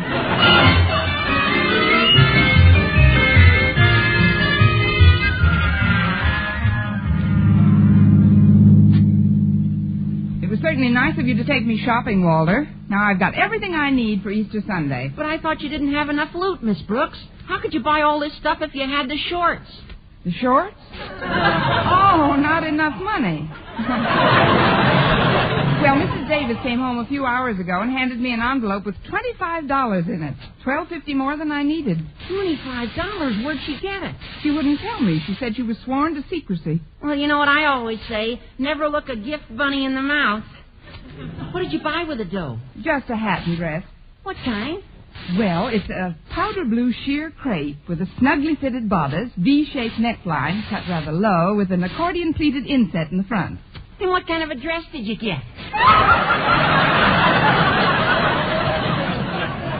An off-the-face straw with a belt in the back.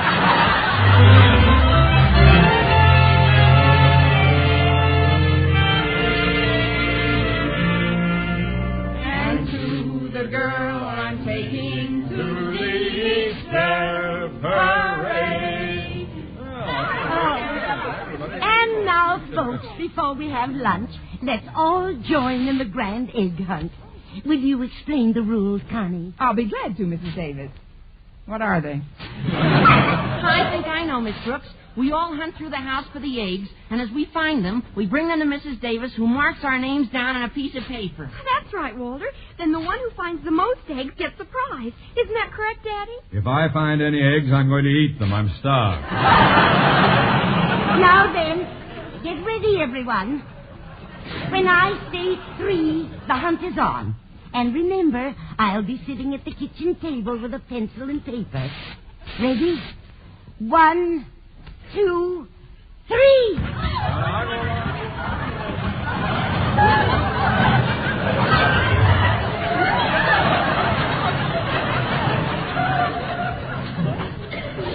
Miss Brooks. Yes, Walter?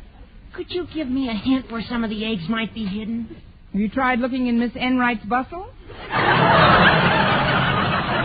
got enough room back there to hide the hens that laid them.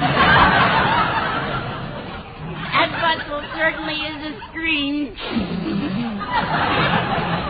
Confidentially, Miss Brooks, your new Easter gown is much prettier than Miss Enright's. Well, thank you, Walter. It's such a beautiful shade of blue.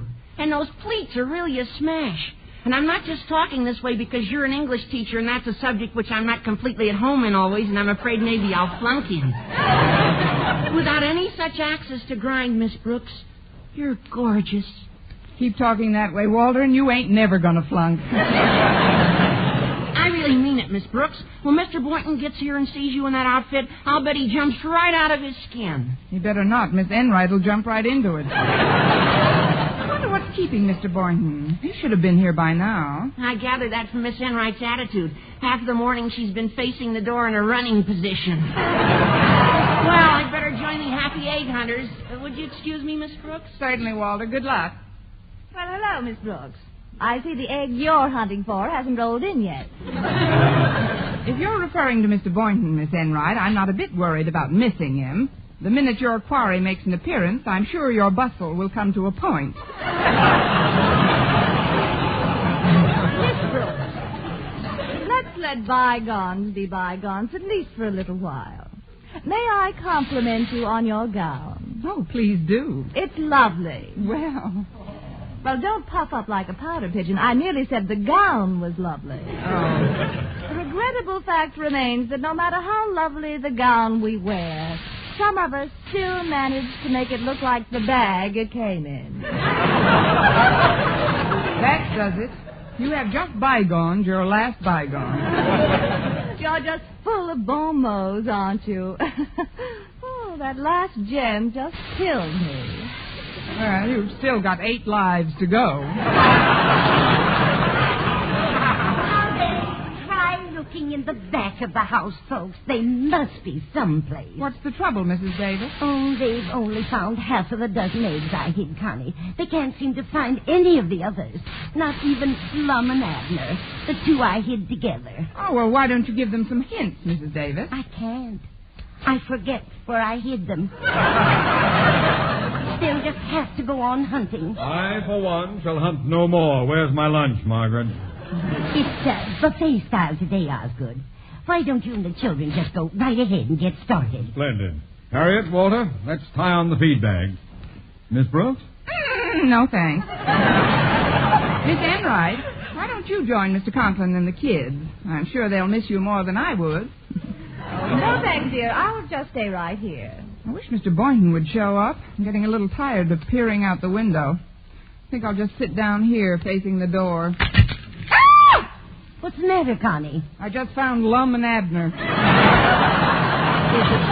Oh, what a shame, darling. The eggs splattered all over your blue dress. Oh, this is awful. These eggs weren't even boiled, Mrs. Davis. I'm sorry, Connie. I must have forgotten. Oh, that reminds me. There was something else I forgot to tell you. What? Mr. Boynton called while you were in the shower and said he wasn't coming over. But would you meet him in the park near the zoo right away? Meet him in the park? But my dress is ruined. What'll I wear? Does it matter really, darling? Remember, there's another Easter parade next year.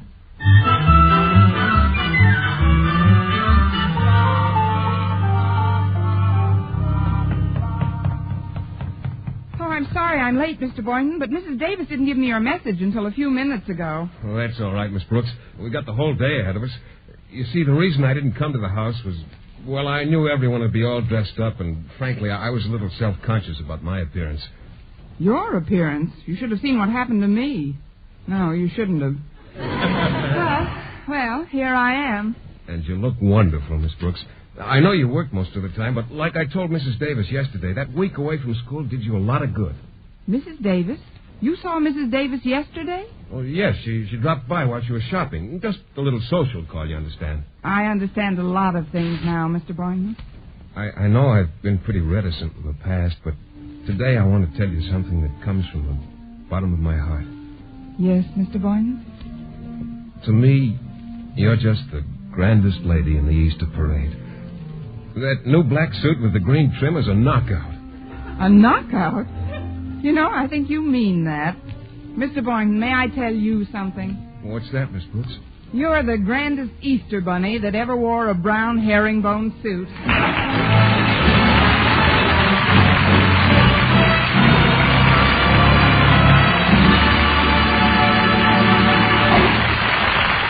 Arden as our Miss Brooks returns in just a moment, but first... Dream girl, beautiful luster cream girl. Tonight, show him how much lovelier your hair can look after a Luster Cream shampoo. Only Luster Cream brings you Kay Daumit's magic formula blend of secret ingredients plus gentle lanolin. Gives loveliness lather even in hardest water. Glamorizes your hair as you wash it. Luster Cream. Not a soap, not a liquid, but a dainty cream shampoo. Leaves hair fragrantly clean, free of loose dandruff, glistening with sheen. Soft, manageable, gives new beauty to all hairdos or permanents. 4-ounce jar, $1. Smaller sizes, either tubes or jars. Tonight, try Luster Cream shampoo and be a... Dream girl, beautiful luster cream girl. You owe your crowning glory to a luster cream shampoo. And now, once again, here is our Miss Brooks. Well, the Easter parade was a big success. And after staying out in the air all day, Mr. Boynton and I got pretty hungry. So as soon as we got home, we headed right for the kitchen. Oh, I don't want you to go to any trouble, Miss Brooks. Oh, no trouble at all, Mr. Boynton. There must be something left from the luncheon. Oh, can I do anything to help? No, thanks. You just sit down, and I'll tell you all about the egg hunt. Okay, I'll sit right here. What's that? Mr. Boynton. Yes? How do you want your pants, fried or scrambled? Next week, tune in to another Our Miss Brooks show brought to you by Palmolive Soap, Your Beauty Hope, and Luster Cream Shampoo for soft, glamorous, caressable hair. Our Miss Brooks, starring Eve Arden, is produced by Larry Burns, written and directed by Al Lewis, with music by Wilbur Hatch. Mr. Boynton is played by Jeff Chandler, Mr. Conklin by Gail Gordon. Others in tonight's cast were Jane Morgan, Dick Crenna, Gloria McMillan, Mary Jane Croft, and Ed Begley.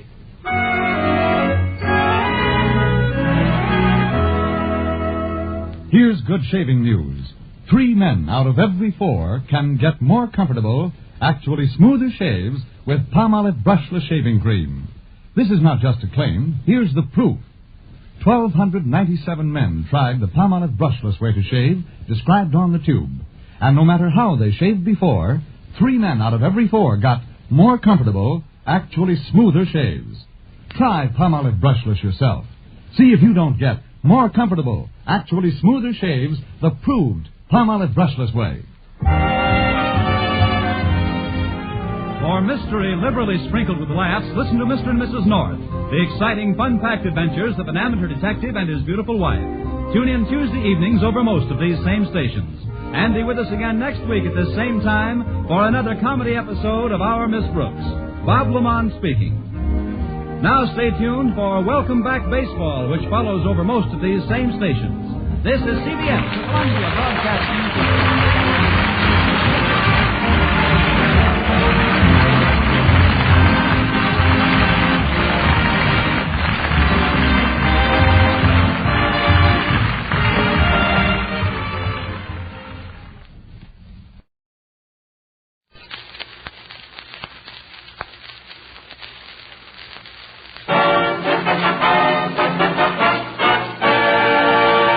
Pack of Avalon cigarettes, please. Yes, sir. Oh, just a moment, sir. Don't forget your change. You'd never guess, but Avalon's cost you less. So why not always travel on with Avalon?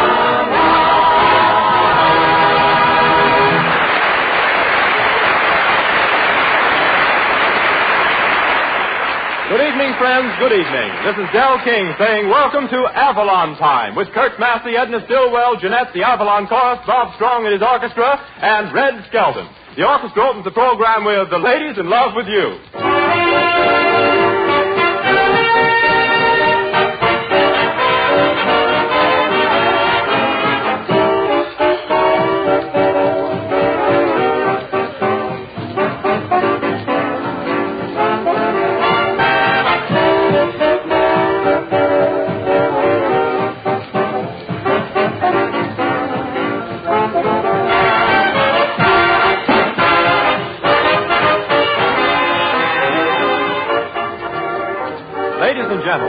If you'll just light up an Avalon cigarette, you'll understand why millions upon millions of smokers are switching to them. You see, Avalons are entirely new, different from all others. And the reason they're different, they're quality cigarettes that sell for less, 3 to 5 cents less than other popular priced brands. And that repeated saving of 3 to 5 cents on every pack will net you many extra dollars in a very short time. But without knowing, you'd never guess they cost you less. Avalons are union-made from the very finest Turkish and domestic tobaccos. In fact, you couldn't get finer quality tobacco in any other cigarette, regardless of price, regardless of brand. Without question, Avalons are the cigarette buy of today. Why not try a pack the next time?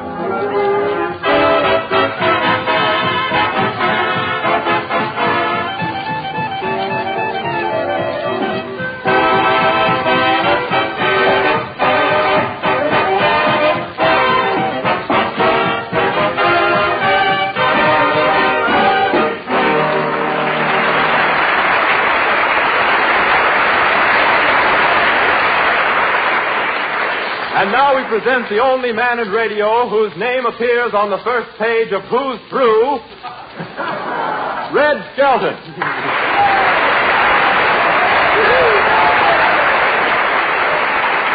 Thank you very much, and good evening, ladies and gentlemen. I feel great tonight. Say, we had a lot of fun at the circus, eh, Del? Yeah, that's right, Red. Say, I saw an old girlfriend of mine out there, the bearded lady.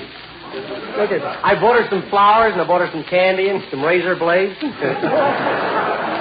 Red, did you ever kiss a bearded lady? No, that's a pretty tickly situation. No, I started to kiss her this afternoon. I saw somebody coming, so I didn't kiss her on the right cheek. I walked around to the left cheek. And wait a minute. Why did you stop beating around the bush? Well, you know, the folks at the circus didn't think they were going to get the tin up in time this season. One of the elephants ate the coffee pot, and they couldn't find the ground. I had a lot of fun at the circus, though. I saw a double header, the Siamese twins. Going into the big top, I stopped and bought some pink lemonade. You know what pink lemonade is? That's a tummy ache in Technicolor. I saw the sword swallow it, and after he swallowed about 10 knives, 8 swords, and a hacksaw, a lady in front of me leaned down to her little boy and said, "And you gripe about castor oil." The strong man was writing a letter. Oh, this was funny. The strong man was writing a letter, and he made a mistake, so he used the rubber-faced man for an eraser. It wasn't so good either, was it? The contortionist was a friend of mine. He was complaining about his salary, so just to embarrass the boss, he got out in front of the tent and sat on his own head. One way of making both ends meet. Oh, I saw Dizzy Dean. Have you been reading this, lady? I saw Dizzy Dean out there. He saw this Indian faker laying on one of those beds of nails. He says, "Now there'd been a perfect excuse." Well, that's enough clowning around. So Jeanette, at this time, will sing "My Heart Has Wings." Sing it, pretty girl, but with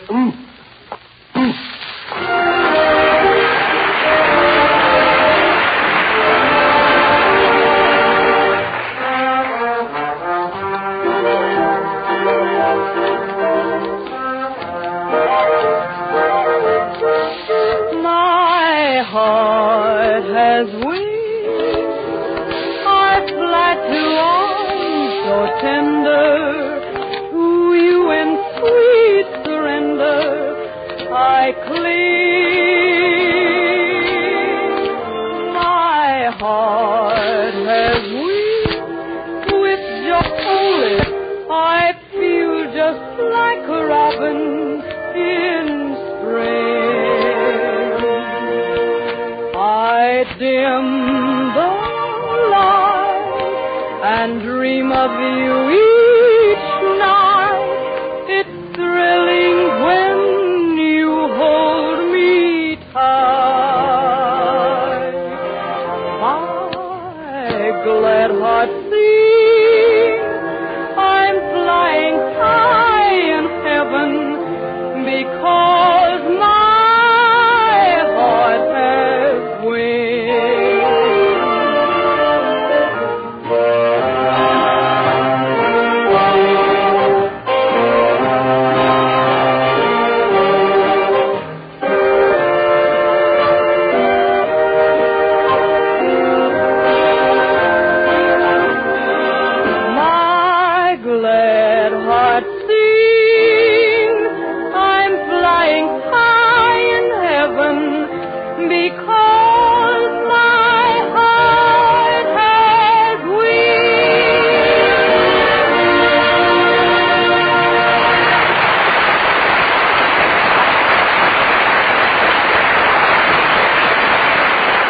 Jeanette singing "My Heart Has Wings," and very pretty, too. Say, Red, what'd you do about your summer hotel in the mountains? You know, chalet toupee on the bald eagle knob? I let my uncle take it back, but he gave me a job as a social director. He did? Yeah, and would you believe it? Since I took the job over as social director... The guests aren't speaking to each other. No, they aren't so. Say, I'm having a lot of fun up there. I got them playing all kinds of games. The only game they don't seem to get is bingo, and they're too old to learn it. I can't see that age has anything to do with it. Well, it has. Every time I yell out the number 65, they all yell Social Security. Oh, but I got a real treat for them tonight. I got to get back up there. We're going to put on a play for them in the barn. Boy, is that going to be a turkey in the straw. It's Roger, the fiddle player again. Don't kid yourself. It's going to be terrific. We're going to put on Dangerous Dan McGrew. I play the part of Dan McGrew. A part was made famous by my uncle when he was with a road company. You know, he broke records for attendance. You mean he broke rocks at Alcatraz? Yes. Quiet, Roger. I'm playing the part because I'm a pretty dangerous guy. Yeah, you and cats from Milktoast. Listen, I'm plenty dangerous, brother, and don't kid yourself that I'm not. Why, only yesterday morning I went up in the mountains to hunt bears with only a revolver in my hand. If I hear a noise, I wheeled around, I fired a shot, and there lay a dead bear. How long do you figure he'd been dead? About 2 weeks. What's the use? Come on, let's get up in the mountains so we can put on the play. Say, Red, maybe I'll spend the week up there. I suppose you feature an excellent cuisine. No, but the food's good. And does that air up there make you hungry? You come down for breakfast and you feel like eating a horse. And after you've tasted the food, you wish you had. Well, how's your appetite, Red? Oh, I do all right. He does all right. Why, every time he sits down in the dining room, the waitresses have a game they play called Glutton, Glutton. Who's got the glutton? Yeah, go on, Bob Strong. Let's have the South American way while we start north.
Up at the Summer Hotel Chalet Touffet, where Red Skelton is acting as antisocial director. And here's the great man now.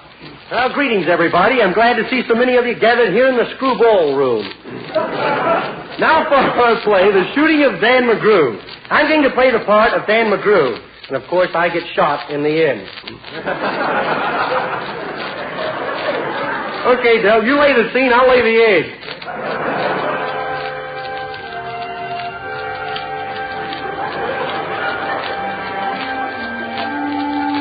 With a low bow to Robert W. Service, we present The Shooting of Dan McGrew, or You Can't Take It With You. Curtain. A bunch of the boys were whooping it up in the Malamute Saloon, and the kid that handles the music box was ragging a jag-time tune. Oh, shucks, I've done it again. Funny how music inspires me to do things. By the roulette wheel stood that Yukon heel, the dangerous Dan McGrew. And just behind him, a-watching his luck, was a lady that's known as Lou. Say, McGrew, ain't it against the law to run games of chance? Certainly is, my little Trillium. But the players don't have a chance around here. Look, the ball stopped on a winner. What a coincidence. Did the same thing last year, too. Looks like you win, partner. Come on, the drinks are on the house. Say, Lou, tell the bartender to get out that recipe for that double rich Mickey Finn. Nothing doing. That miner may not be a sourdough to you, but he's my sweet cookie. Oh, sweet cookie, eh? Well, do not forget. Do not forget that around these parts I'm known as the best shot. In fact, I'm the best when half shot. Say, Lou, How about you and me having a dance? Scram, you're not the guy I want. You couldn't have any gold with a pan like yours. Oh, give me the brush off, turning me down. What is this? The spurn of the north? Come on, you're going to dance with me or else, babe. Step aside, my little wood sparrow. Looks like you're going to have to else. Got him, bullseye. Listen, you're getting this place all cluttered up with victims. That's 2 of them. I can't do a thing about it, though. I'll have to wait till the spring thaw to do my planting. Who's that over there? Looks like a Mountie just came in. It's too late to move the evidence. Hey, my scarlet-coated friend, are you a mounted policeman? Well, I ain't a motorcycle cop. I am hen fruit of the mountains. Well, you look like a good egg, hen fruit. Step up and have something on the house. Careful, you don't trip over those Corpus Delicti. Oh, good heavens! Say, Mr. McGrew, you'll just have to subdue your urge to purge.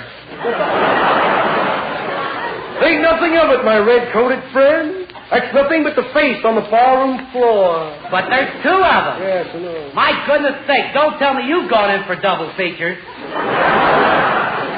Mr. McGrew, you'll just have to rub them out. That's a little matter I've already taken care of. Well, I really ought to ask you a lot of questions, but I just hate to pry into other people's business. Oh, yes. A lesson well learned, my friend. Step up and have a double brandy, will you? Oh, no, thanks. I never drink anything stronger than a double chin. Double chin? Double chin. Don't believe I've ever heard of a drink called double chin. Well, it's a fat horse's neck. But I won't take anything. You see, I'm in the dog team division of the Mounted, and I'm working night shift.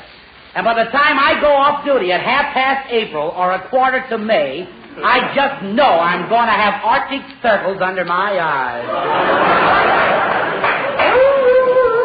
Well, what's that? Oh, good heavens, that's my dog team. Well, I got to go now. I got to feed my huskies some Wheaties and mush.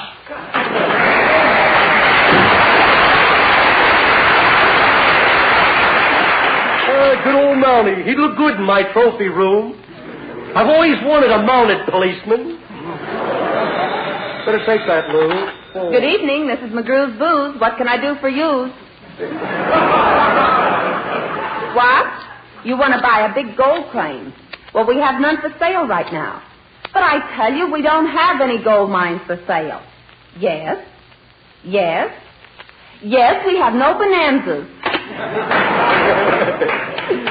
Say, Lou, I just got bright flashes in front of my eyes. Bright flashes? Yes. Must be your liver. No, I think it's my northern lights. Hey, partner, I ain't got any gold dust and they can't pay for my drinks. Somebody stole my poker dust. Well, anybody who's got a poker dust bites it. I messed that up a little there, stranger. I'll try it again. Well, anybody that ain't got a...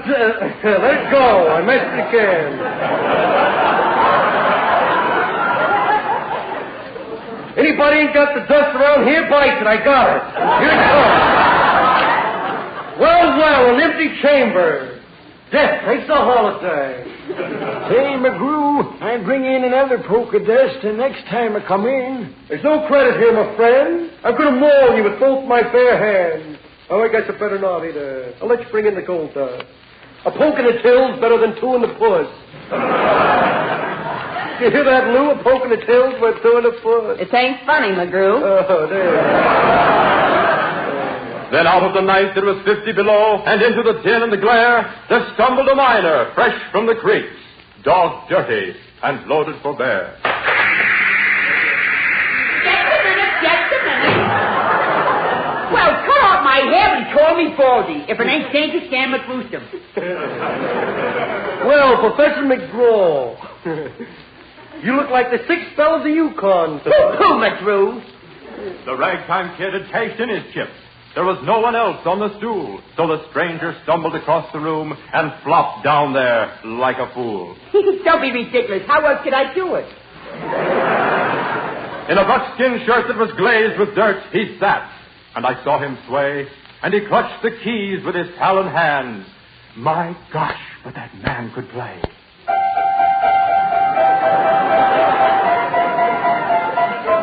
my chattering comrade. You sure do finger that piano. Maybe you'd like to hear me sing something. Huh? With them we'll make it snow. With them we'll make it snow. With them we'll make it snow. And that's all I know.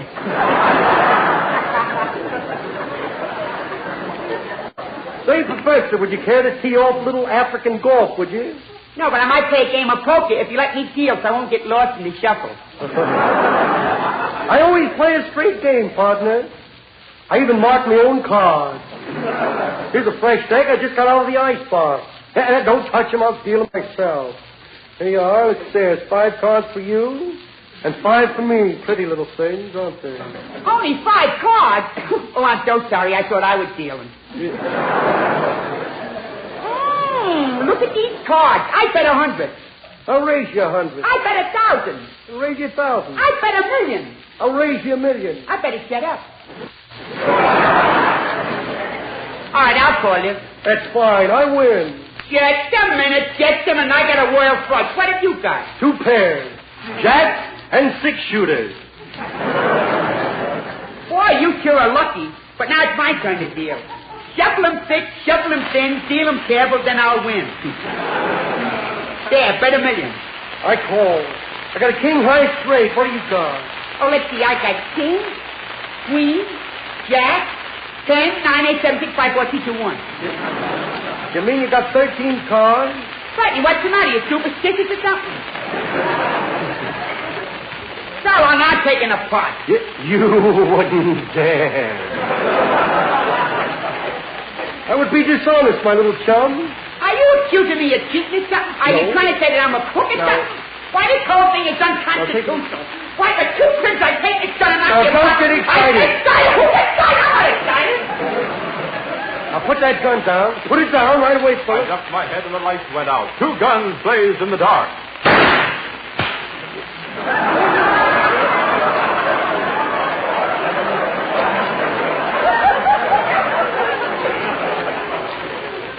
You got me, pal. You've done me in, partner. Well, maybe that'll teach you a lesson. That's more than a lesson, chum. It's the whole course. Dan. Now, I'm not as wise as these lawyer guys, but strictly between us few, the woman that kissed him and pinched his poke was a lady that's known as Lou.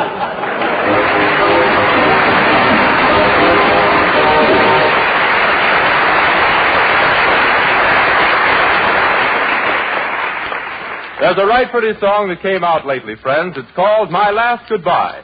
Bob Trendler put it into a very nice arrangement for Kurt Massey and the Avalon Chorus. Here it is, My Last Goodbye. Sing it, Kurt.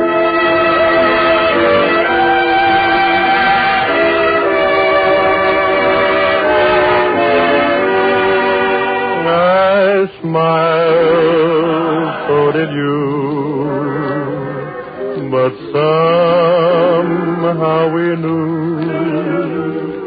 it was my last goodbye to you. The night we signed my last goodbye to you. Your eyes met with mine, your lips so divine. It was my last goodbye to you. My last goodbye to you. Oh, darling, though you are gone, my dreams linger on of days when you said, I love you. I smiled through a tear. Today makes the years that I said goodbye to you.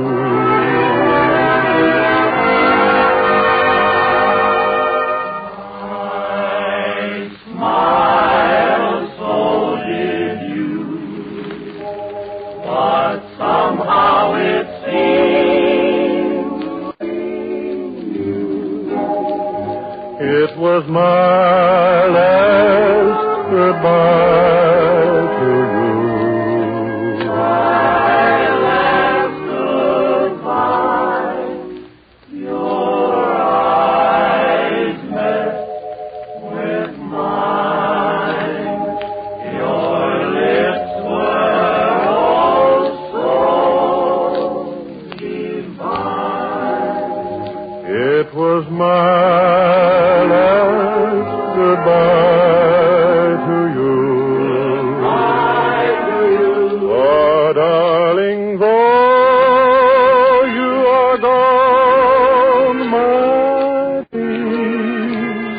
wonder all of days when you said I love you. I smile through a tear. Today makes the year that I said goodbye to you. I'm all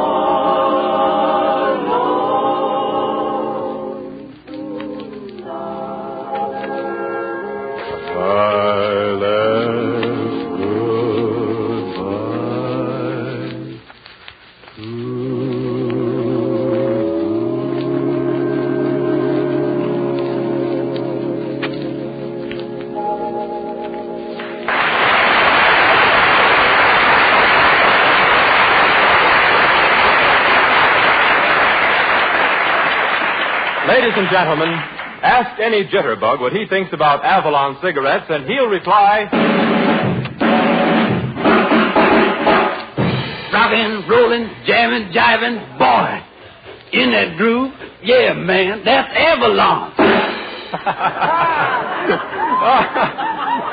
And by way of interpretation, friends, he means Avalons have everything. And believe me, they have. They give you both outstanding quality and real money-saving economy. Avalons are union-made from the choicest Turkish and domestic tobaccos that grow, blended to perfection to give you the very finest in real smoking pleasure. That's why you'd never guess they cost you less. 3 to 5 cents less per pack than other popular price brands. 3 to 5 cents less for cigarettes that are unsurpassed in quality. With all the definite advantages Avalons offer, they're certainly worth a trial. So, ladies and gentlemen, in the language of the jitterbug, modulate to Avalons, which means switch to Avalons. Try a pack tonight.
Well, Del, there goes another 30 minutes that you can file away in my diary. Righto, Red. I'll place it under July. Under July, under anything. What's the difference? As long as you bury it. Yeah. I suppose you're referring to my play, eh, Roger? Well, I understand that the critics are waiting out in the hall, and they're not going to give me 4 belts. No, you'll probably wind up with about 3 scars. Yeah. Oh, what's the use? Good night, folks. I'll see you next week.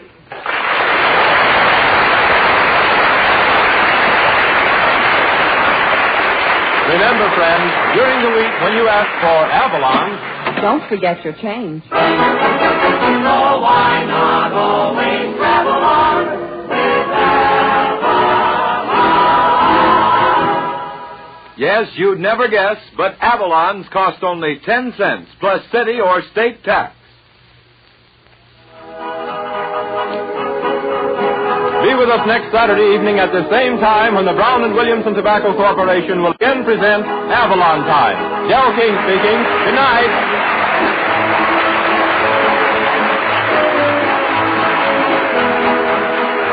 Heard on this program was South American Way from Street to Paris. Avalon Time has come to you from our Chicago studios, and this is the National Broadcasting Company.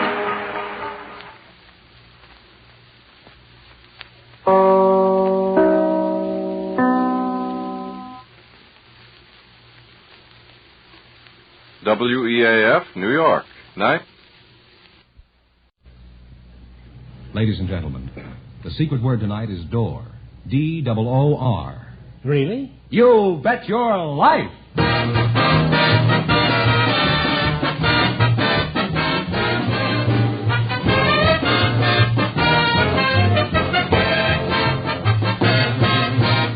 The more than 3,000 DeSoto Plymouth Dealers of America present the best of Groucho.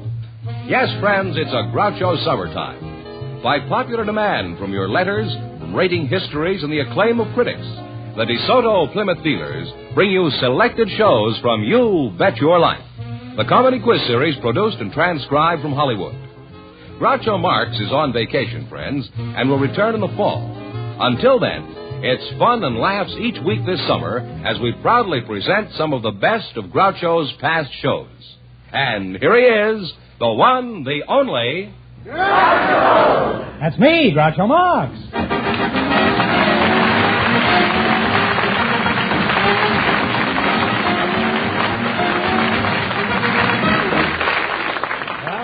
Again with $1,500 for one of our couples tonight, George. Who's supposed to try for it? Couple of newlyweds, Groucho, selected by our studio audience just before we went on the air. Mr. and Mrs. Robert Holzhauer, right? Right. Meet Groucho Marx, folks. Welcome, youngsters, for the DeSoto Plymouth Dealers. And if you say the secret word while we're talking, you'll divide $100 between you. It's a common word, something you'll find around the house. Robert, you're a newlywed, eh? That's right, sir. Where are you from? I'm from Dayton, Ohio. Mm-hmm. And your name is Arlene? That's right. You're a newlywed, too, huh? Oh, yes. You're a very pretty girl, you know that? Thank you. Did you know that? Oh, I've heard it, to be honest. You're not to be honest with me, you know. Yeah, no. I don't propose to be honest with you. Where are you from, Arlene? I'm a native daughter. I was born right here in Los Angeles. Uh-huh. How old are you, Arlene? 22. And how old are you, Bob? I'm 27. What do you do for a living? I go to college. That's the way you make a living? You mean you're on the football team? Are you working, Arlene? No, I go to college, too. Oh, you mean you're both on the team, eh? What are you taking in college besides Bob? I'm taking a major in medicine. You're taking a major in medicine, huh? Is your husband aware of this? No, I mean a major, like Are you taking him for everything he's got? No, it's a line of study you pursue in order to get your degree. You pursue the major, right? Who are you taking in college, Bob? A lieutenant in the wax? No, I'm studying law. Oh, well, I don't blame you if she's going to carry on with the first major. At least you'll be able to sue the guy. Do you intend to become a lawyer when you graduate? Yes, I do. Why? Well, I think that practice of law is a very good field for a young man. And I think that I'd probably make a good lawyer. Why are you under that impression? I like to help people in their troubles. Oh, that isn't what a lawyer does.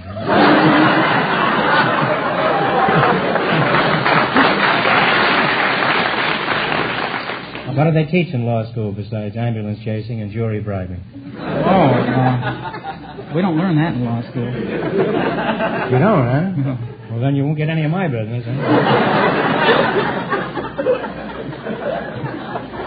So what do you learn in law school?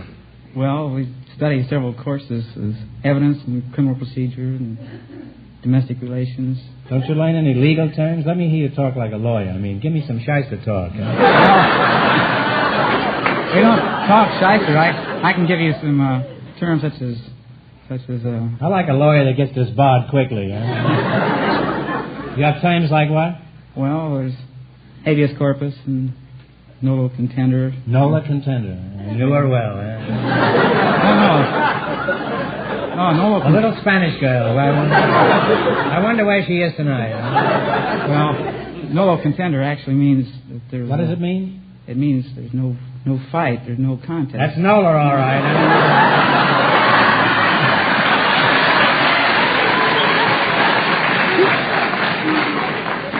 No fighting Nola. She'd go to any movie I suggested. You mentioned domestic relations. What do you learn there, Bob? Well, we learned mostly about divorces. Oh, then this major is worrying you, eh? Arlene, you ought to be ashamed. Now, I don't want to be nosy, but if you both go to college, what do you live on, in addition to love, I mean? It's a very substantial fodder, but kind of thin around the edges, huh? It is pretty hard, but, well, we have a GI Bill for Bob. And... GI Bill? You get that the first of the month? Eh? Public Law 346. Oh. He gets the money and he knows the number of it, eh? Well, I'm glad you straightened me out. Is the GI Bill enough to support you two lovebirds? Well, not very well, but we managed to squeeze by. I imagine you do, huh? Now, as soon as you finish school, Bob, are you planning on hanging up your shingle immediately? Well, I'd like to, but I have to pass the bar. Well, that's a good place to get shingled. Suppose you were called to defend Arlene in court. Go ahead. Let's see you defend her. I'd have to know what she was charged with. Well, I wouldn't know that, huh? Maybe brown celery tonic.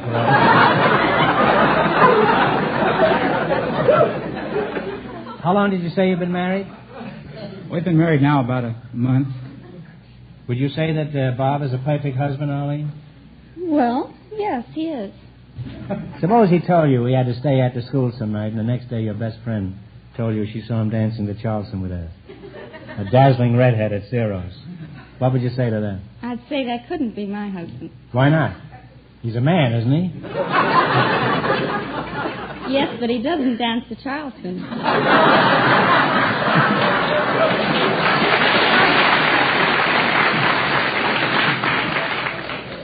Well, he's more of a man than I thought he was. Well, Arlene, I predict your marriage will be a howling success, especially if you ever catch him doing the Charleston with a redhead. Now, in just 1 minute, you're going to play You Bet Your Life for a chance at $1,500. Right now, I want you to pay close attention to Fenneman. It's the greatest advance in driving ease and convenience since the self-starter. That's what people are saying about the sensational new DeSoto feature, Full Power Steering, that makes turning the steering wheel practically effortless. Think of it. With DeSoto Full Power Steering, you can turn the wheel of either the DeSoto Fire Dome 8 or the Power Master 6 using just one finger. It's literally as easy as dialing a phone. DeSoto Full, not partial, but full power steering works even when the car is at a standstill. That means to you far easier parking and easier driving at all speeds and over all kinds of roads. Try it. Experience the novelty of effortless steering. DeSoto Full Power Steering.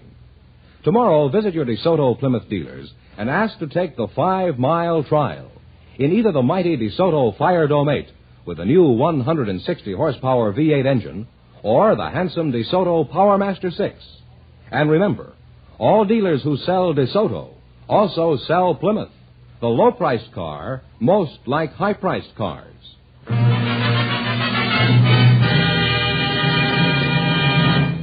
Now, let's see if you two will get a chance at the $1,500. Fenneman, explain the rules. All right, each of our three couples has $20. They've got as much of that 20 as they want on each of 4 questions. The couple that earns the most money gets a chance at the $1,500 DeSoto Plymouth question at the end of the show. Our other 2 couples are in a waiting room off stage, so they don't know what's happening out here. Here we go. Let's see how high I can build you $20. You selected nicknames of states as your category. Category. That's an Indiana category. Where they make all that steel. Here's your first question. How much will you bet of the 20? $10. $10. And I'll talk right up now. All right, here we go. What state is known as the Sunflower State? Kansas. Kansas is right. And you said you're on your way. You have $30. All right, remember, you're going for $1,500. How much of the 30 will you try? Let's try. Talk it up, kids. 25. Talk it up. 25. Okay. 25. What state is known as the Empire State? New York. New York is right. They're climbing, too. They have $55. All right, you're climbing. You got $55. Here's your third question. How much you going to bet? Here they come. They're on the inside now. They're coming on the side. That's not a game, is it? How much you going to bet? 50. 50 you going to bet? Mm-hmm. Have they got that much? Yes, $55 they The have. land sakes alive. What state is known as the Hoosier State? Indiana. Indiana! And now they have $105. You have zoomed to the pinnacle of success here. You've got $105. Now, how much you going to bet? We'll bet 100. This girl must be of German extraction. She's at the pinnacle of How much you betting? 100. $100. Hey, you're really gamblers, huh? I'm more nervous than they are. I'll bet you are. What state is known as the Buckeye State? Ohio. Ohio! And they wind up with a grand total of $205. Thanks and good luck from the DeSoto Plymouth dealers. Now, don't you kids go too far away because you may get a chance at the big question later on in the show. Thank you very much. Groucho, our next couple has been off stage. They have. Huh? So they don't know the secret word is door. Maybe they'll say while they're out here talking to you. We invited some florists to the program tonight, and just before we went florists? No, florists. Oh, florists. I Fellas... said florists. I wonder how we're going to get some trees in there. Huh? Oh, yeah. The studio audience selected of these florists that we invited to the show Mr. Jack Dortonak. His partner is a housewife from the studio audience, Mrs. Mary Paternick. Come on in here, folks, and meet Groucho Marx, right over here. Welcome, kiddies, to You Bet Your Life. And if you say the secret word, you'll split $100 between you. It's a common word, something you'll find around the house. Jack Dortonak, huh? What kind of a name is that, Dortonak? Well, that's French. Oh, it is, huh? That's French. How would you pronounce it over there? In France, Dortignac. Dortignac, huh? Well, Dortignac yourself, huh? And Mrs. Mary Paternick, huh? That's right. Is that a Greek Paternick, or is it, It doesn't say anything about that here. No. Do you mind if I call you Mary? Oh, no, you can call me anything. Okay. Well, tell me, Sam, where are you from? Huh? I think Sam is a nice name for you. Where are you from, Sam? Mary? Me, I'm born and raised in Norfolk, Virginia. Jack, let's talk about the flower business. Where is your shop? Must be on the main stem, I imagine. 9526 Santa Monica Boulevard. It isn't on the main stem, huh? No, not on the main stem. Where is it? Beverly Hills, 9526 Santa Monica Boulevard. Oh, that's right up in my neighborhood. How is the flower business? Picking up.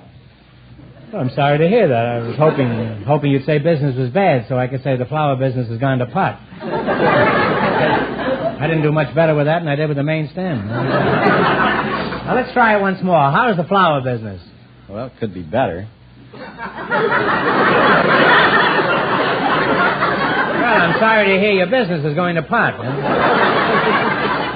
Now, isn't that better than cheating me out of a joke, huh? You want to try main stem again now and see what we can do with that? Seriously now, how is the flower business? Picking up.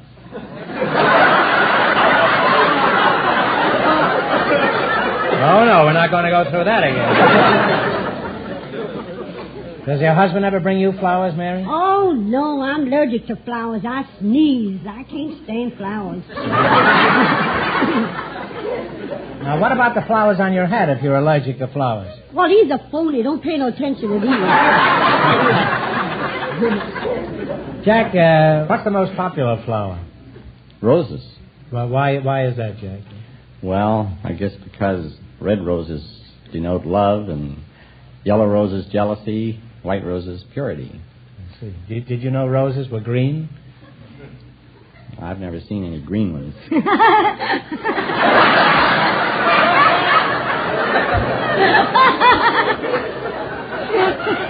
I happen to know that roses are green. I see him hanging on our line every Monday. That's a good thing about Mary.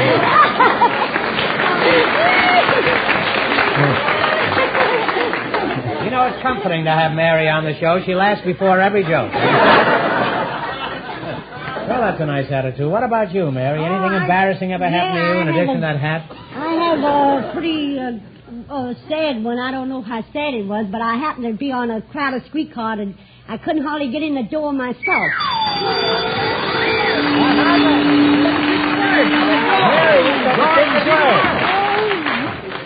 And you and Mr. Jack Tortinak, you're going to split $100 here between you, huh? Oh, thank you Don't forget, very Jack much. gets 50 of that, boy.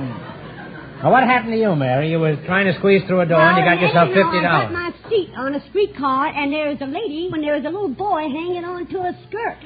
So I felt sorry, so I picked up the little boy and put the boy on my lap. Said to the mother, I said, my, your little boy is such How do you know a it was the lovely... mother? Well, sure it was. I said, my... What makes you so sure? Can a woman get on a streetcar with a kid without being the mother of it? Well, that's possible, but this happened to be, I know now, if you let me tell my story. But you didn't know then, did you? Well, I think... Where were you on the night of January 9th? Well, anyhow... Who can play at that game? Anyhow, I picked up the little boy and set the little boy on my lap, and I said, my, that boy is such a lovely behaved child. Why, she said he should be. He's 32 years old. Here he was a little midget, and I didn't even know.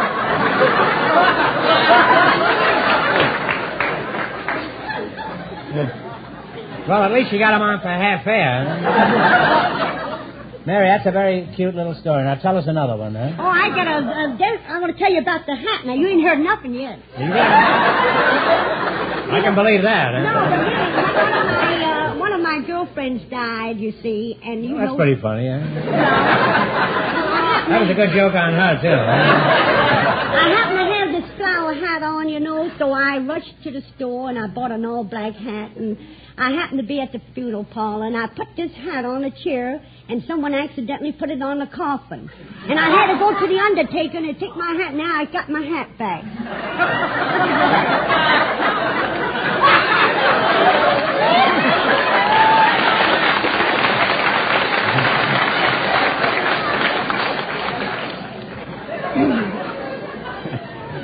Well, going around stealing hats from a stiff is a pretty low... Now, let's see how well you two make out in the battle for the $1,500. You've got to work together as a team and run your $20 into more than our other couples. I can't tell you how much our first couple won, but Fenneman is going to remind our listeners.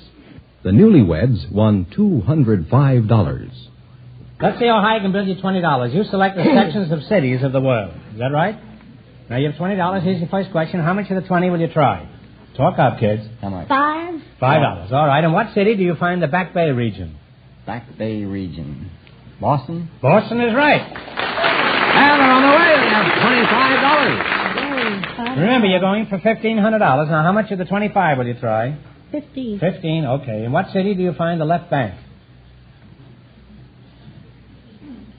Memphis? One answer now. I'm sorry, it's Paris. You should have known that. It's a pretty easy question, yeah? They now have $10, Groucho. These are the cities of the world, you know. This is not necessarily the United States. All right, now you're down to how much? $10. $10. Here's your third question. How much will you bet of the 10? $5. $5. In what city do you find the Bowery? New York. New York is right. $15 now. Here's your last chance to beat the other couples. How much of the 15 will you try? No, then you'll be out of luck. $10. Now, in what city do you find Nob Hill? San Francisco. San Francisco. And they wind up with a grand total of $25. Thanks and good luck from the DeSoto Plymouth dealers. Now we'll soon know who's going to get the chance at the big question. Because, you see, at this point, the newlyweds are leading with $205. Oh, my dear, they must be smart. And as long as you're out here, newlyweds, I guess we can tell you that the secret word is still door. Oh. So if you'll stand by now while it's a good thing I rode on that streetcar. Yes, the secret word is still door, and our other contestants, of course, have been off stage, so they don't know what it is. You can bring them in now, fellas, please.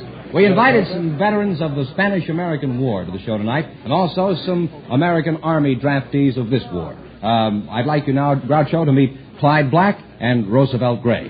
Come on in here, fellas, and meet Groucho Marx, please.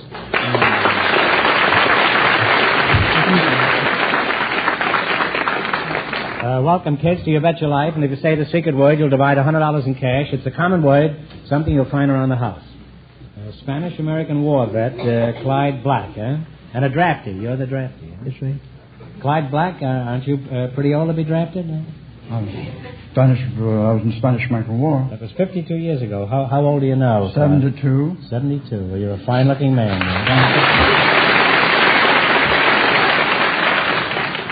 If I didn't know that you'd been in the Spanish-American War, I'd take you for about 60. Thank you for the compliment. No compliment. I'm telling you the truth now. Roosevelt Gray, huh? That's right. You're the drafty. How long have you been in the Army? 4 months. 4 months? Have you written your memoirs yet? That's right. Where are you from? Texas. Texas? Where are you from? Texas. Both from Texas, huh? You're what part of Texas? Fort Mason, Texas. Fort Mason, huh? Are you married there, Roosevelt? Unmarried. Unmarried, huh? Well, don't feel too bad about it. After all, you got a mess sergeant now, huh? He'll sew your buttons on, huh? What sort of work did you do before you were so rudely interrupted, Roosevelt? Huh? Well, I was a farmer. I raised different crops, such as watermelon and peas and cotton and corn. Have your own place? Yes, sir. Own farm, huh? What do you do for a living, Clyde? I was special representative of the Colorado River Board of the state of California. Well, you live in California now. I certainly do. You don't like Texas? Huh? Well, Texas is a good place to be from. My advice to you is don't go back there. Do you have any particular problems in the Army, Roosevelt? Well, not so particular, but I don't know where I'm going. Well, you won't get anything on the rest of us, huh? When you make up your mind, be sure to tell the general, Roosevelt. Huh? Right. What do you mean you don't know where you're going? Well, I don't know whether I'm going in the infantry or Corps of Engineers, tanks or airplanes or what. I see. Well, here's an old soldier. Perhaps you can profit by his experience. What branch do you suggest, Clyde? Cavalry's pretty good. Did you prefer when you were in, huh? That's what I preferred, yeah. What? Because I was raised on a horse. Isn't it pretty tough to get in the cavalry now? They're not even taking horses, are they? Not even draft horses, huh?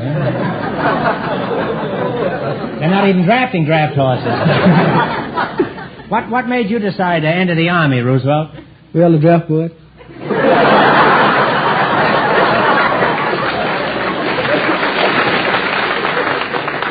Now, come now, Roosevelt. It's not that easy. You must know somebody on the draft board. What was your rank in the Army, Clyde? Buck private. Buck private, huh? How long was your training period? 7 months. And how long is your basic training? 14 weeks. 14 weeks, huh? You mean the boys today accomplished in 14 weeks what it took Clyde 7 months to do? Well, Why is that? I guess because some of that is more streamlined than it was then. Are you referring to the wax? Wax.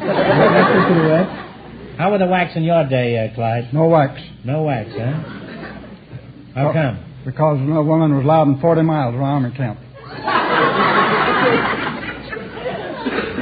That's why your training always took a year, I guess. The soldiers were always on maneuvers, 40 miles from the camp, huh?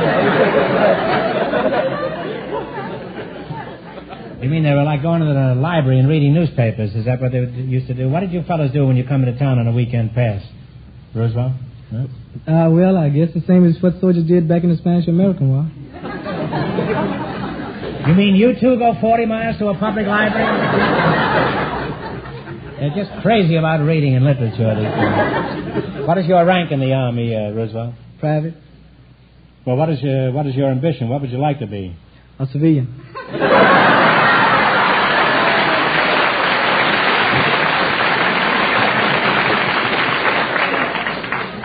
I'm sorry, but we're all full up, huh? But leave your name at the front office, and if anything turns up, we'll give you a ring, huh?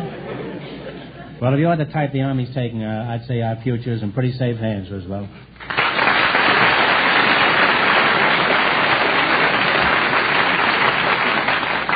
Now then, you're going to play your bet your life. You have to beat our other two couples, and you'll get a chance at the $1,500. That's the DeSoto Plymouth big question. I can't tell you how much our other couples won, but Fenneman is off stage to remind our listeners. The newlyweds are still ahead with $205. All right, here we go. Let's see how high I can build you $20. You selected questions on Abraham Lincoln as your category. Now, here's your first question. How much will you bet? Well, $20. $20. You're going to bet the whole 20? Not the 20, 10. $10? What do you say, Clyde? You're a partner in this, an equal partner, you know. Well, I'll agree $10. $10, okay. What was the name of the battlefield where Lincoln made his famous address? Gettysburg. Gettysburg is right. And we're off to a good start. We now have $30. Remember, you're going for $1,500 tonight. Now, how much is the 30 will you try? 15. All right, 15. Roosevelt? Okay, what was the name of the man who assassinated Lincoln? Booth. Booth is right. They're climbing now. They have $45. All right, you got $45. Here's your third question. How much of the 45 will you bet? 25. Okay. What was the name of Lincoln's wife? Nancy Hanks. One answer between you now. Come to some definite conclusion. Her maiden name was Nancy Hanks. Nancy Lincoln. No, I'm sorry. It's Mary Todd Lincoln.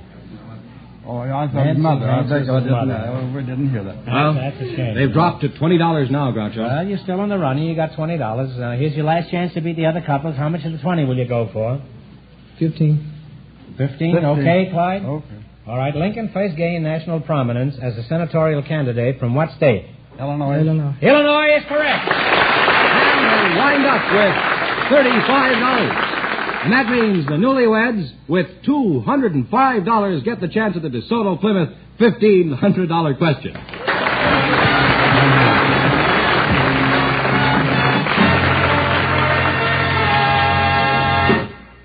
Friends, when you're in the market for a used car, one of the first things to consider is where to buy it.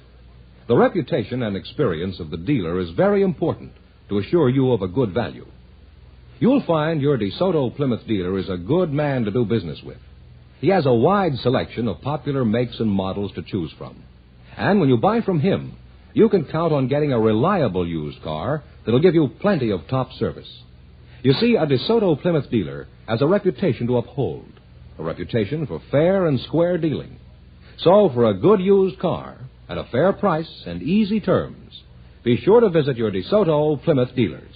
And when you do, tell them Groucho sent you.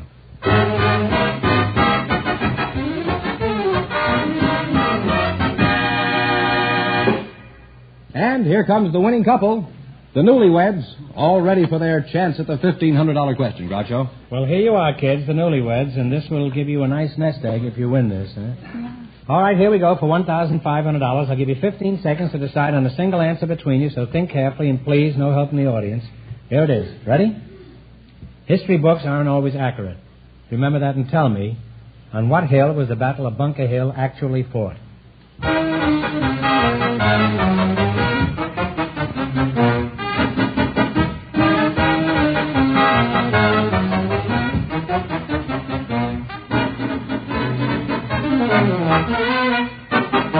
Bunker Hill? No, I'm sorry. It was Breed's Hill in Boston. So that means the big question next week will be worth $2,000. Well, you lost the big money, but you won $210 in the quiz. $205. $205 in the quiz. Congratulations, and thanks to both of you.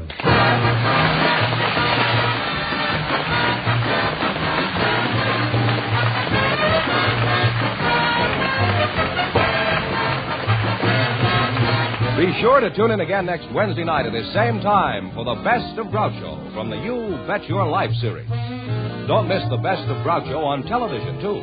Also presented by the DeSoto Plymouth Dealers of America. And remember, all dealers who sell DeSoto also sell Plymouth. Two great cars, both products of the Chrysler Corporation. And when you drive in, tell them Groucho sent you. Good night, folks, and remember, see the DeSoto Fire Dome 8 tomorrow.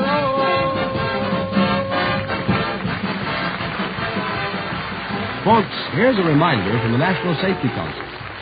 Don't stick your neck out in traffic.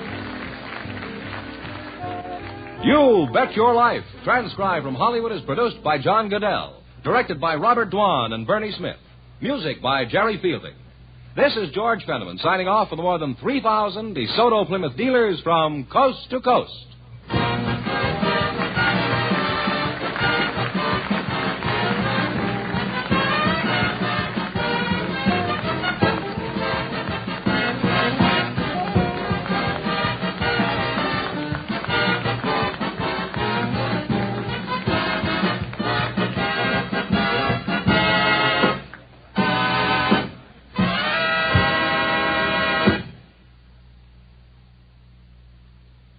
It's new. It's amazing. It's Prell, P-R-E-L-L, Procter & Gamble's new Radiant Cream Shampoo in the handy tube.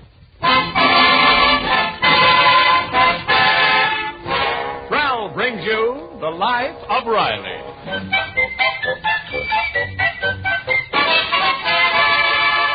Prell, the shampoo that removes unsightly dandruff in as little as 3 minutes and leaves hair radiantly clean, radiantly lovely, presents The Life of Riley with William Bendix as Riley.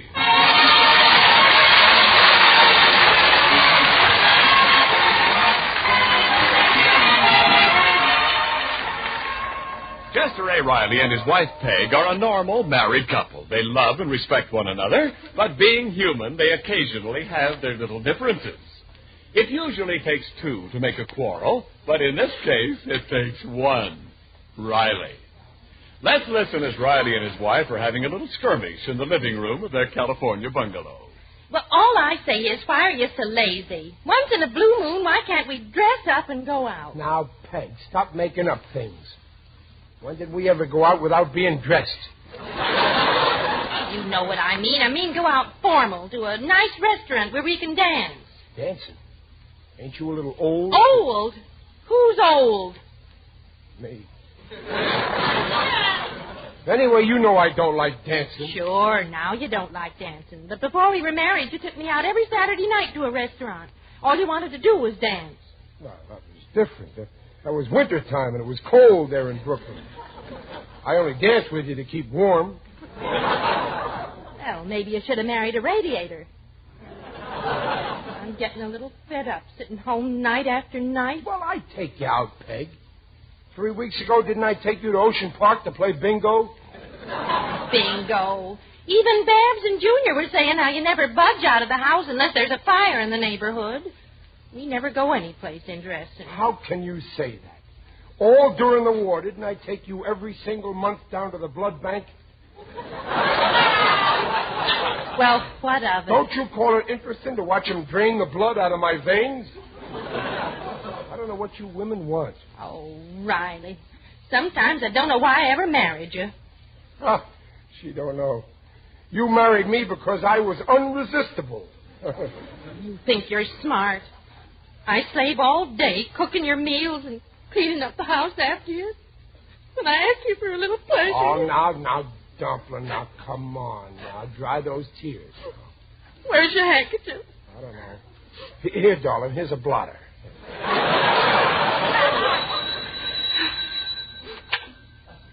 Hello? Why, hello, Sidney. Sidney? Why? Sidney who? Sidney, darling. Well, now, just a minute. Who's this Sidney? Oh, hold on, Sidney. Riley, it's Sidney Monohan. You know, Butch from Brooklyn. Oh, him. That foul ball from Ebbets Field. Hang up, Peg. The coffee's boiling over in the kitchen. I'm not making coffee. When did you get in town, Sidney? Oh, that's wonderful. Oh, now, Sidney, you don't expect me to answer a question like that. Well, if you must know... just a minute. Riley, I think the coffee's boiling over in the kitchen. You're not making coffee. Oh, what did you say, Sidney? Oh, Butchie. You always wear a fresh thing. Tell them about Babs and Junior, our 2 children. Oh, now, don't say things like that, Sidney. Remember, I'm an old married woman now. Peg, hang up. Let's go out dancing. What, Sidney? Oh, no hotel room. Oh, that's terrible. Well, all right then. Why don't you come and stay with us overnight? Now, just a minute, Peg. We're very crowded here. Oh, no, of course Riley won't mind. He just said he'd be thrilled. If I said that, Edgar Bergen must be in the house. All right, Sidney. We'll expect you for dinner. Goodbye, Butchie. Now, look, Peg, it was bad enough having that weasel around when you was courting me. Now he's moving in on us. Why, Riley. You're jealous. I am not jealous. Yes, you are. I am... Okay, let him come here. I don't care. Me jealous. I don't even know what the word means. Why, I can't even spell it.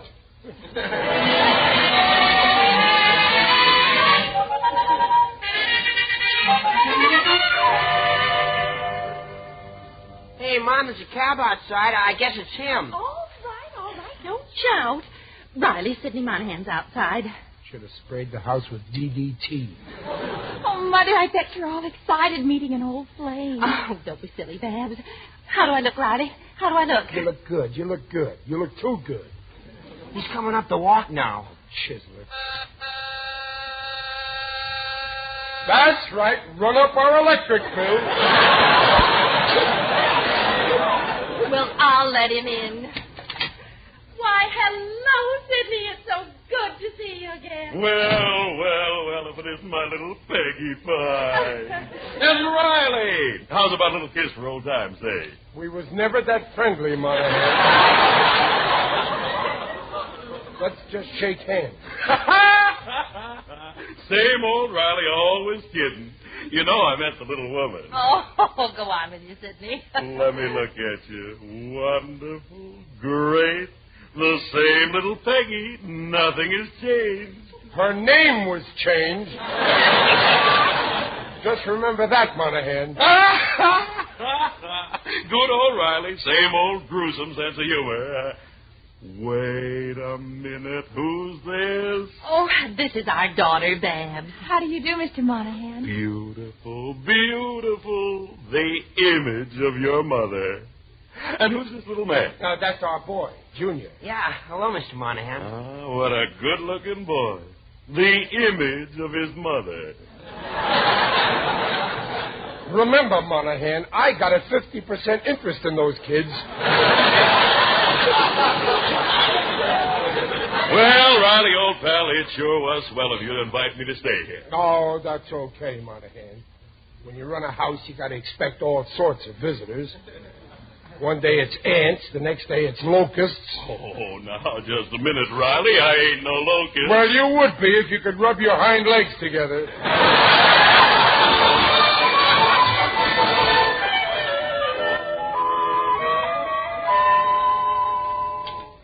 Yes, sir. Peggy, I bet you're a great little cook. Oh, go on, Sidney.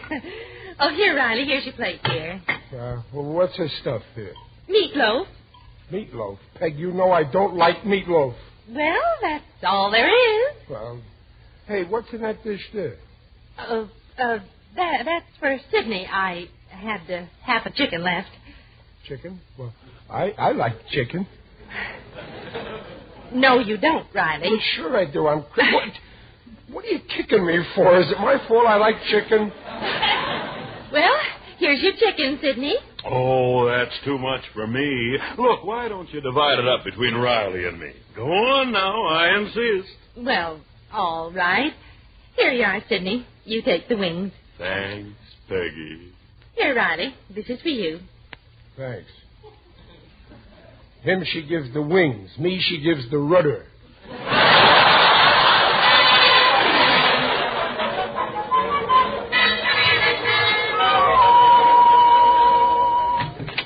Hello, Junior. Hiya, Pop. Well, gee, you're home late tonight. Had to put in overtime. Where you going, son? Down in the corner to get some cigars. Well, good. As long as you don't smoke cigarettes, that's... Cigars? I forbid you to smoke. Well, Pop, they're not for me. Oh, well, that's real thoughtful of you, son, but I've got cigars. Oh, well, these aren't for you. They're for Sidney. Oh. Where's your sister? Well, she went downtown to get some wool. She's knitting a sweater for Sidney. Oh. Well, I'll see you later, Pop. Sidney. That's all I've been hearing for a week. Everybody's doing things for Sidney. Peg, where are you? I'm in here with Sidney. In the living room, dear. I've got to get rid of that guy. Oh, hello, dear. Sit down, Riley. Sit down. Make yourself at home. Thanks, Monahan.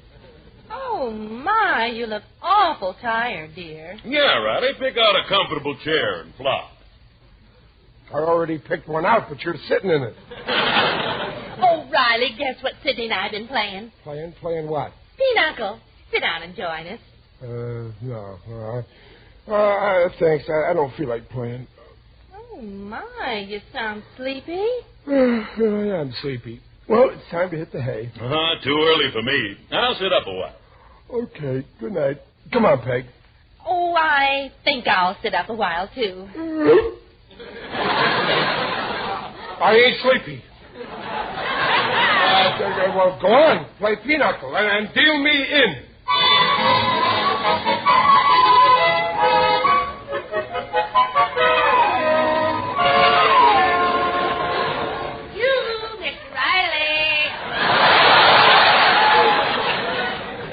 Waldo Binney. Oh, good morning, Waldo. How are you? Oh, my sagging sacroiliac. Well, what's the matter? Trouble with the little woman again? Little woman? Mr. Riley, if you're referring to my wife, there's enough there to make 3 little women. 3 little women, yeah? You're right, she's pretty hefty. Oh, you have no idea what it's like to be outnumbered by your wife. She has such a violent temper. My friend Rudolph came to the house and asked me to shoot pool with him. My wife almost murdered him. Yeah, what did she throw at him this time? Me. Well, listen, Waldo, I got my own troubles. Yes, I know. You mean that Mr. Monohan who moved in on you? Yeah. I don't like that man. Shifty-eyed and deceitful. Frankly, I don't trust him. Yeah, you don't trust him. For 7 days, that sneak has been telling Peg how beautiful and young she looks. And she loves it. Oh, it's the old story. A bored wife, old flame moves in, husband gets burned.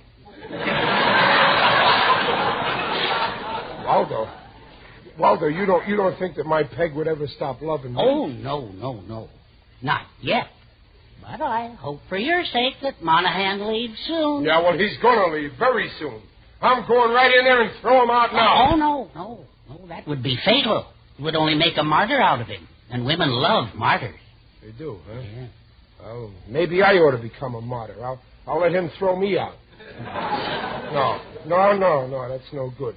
Oh, I'm all mixed up. What am I going to do, Waldo? Well, you must woo your wife all over again. Recapture the romance of your youth. You must make love to her. Well, yeah, but I've been married 18 years. I'm out of practice.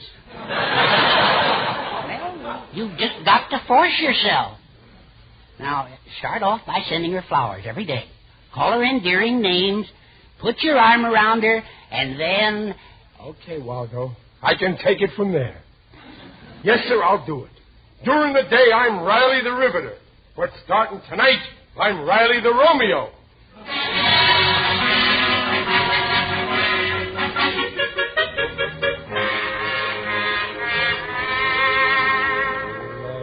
Call you sweetheart, I'm in love with you. Oh, that's Monohan. When I turn my charm on Peg, he's a dead pigeon. Mr. Riley. Huh? Oh, hello, Waldo. I just saw the messenger deliver your flowers. Oh, they're here. Good. I sent a card with them. To the most beautiful girl in the world, from the sweetest man.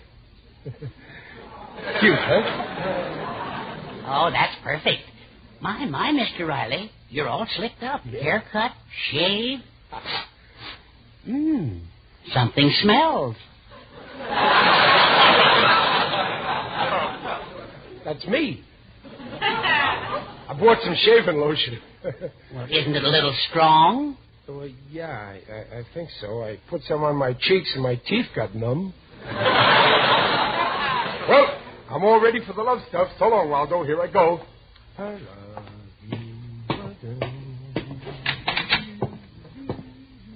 You, sweetheart, sweetheart.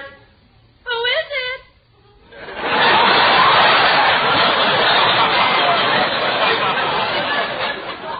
Who is it? Oh, it's you, Riley. Oh, you remember me. Oh, I'm glad you're home. You are, Dumpling? Look at these beautiful flowers that just came. Do you like them, Dumpling? Oh, they're lovely. Yeah, and expensive. I know. And this card, to the most beautiful girl in the world, from the sweetest man. Cute, huh? Oh, yes. Wasn't it darling of Sidney to send them? Peg, Sidney didn't send them. I sent them. You sent me flowers? Riley, what have you been up to? It's a losing fight.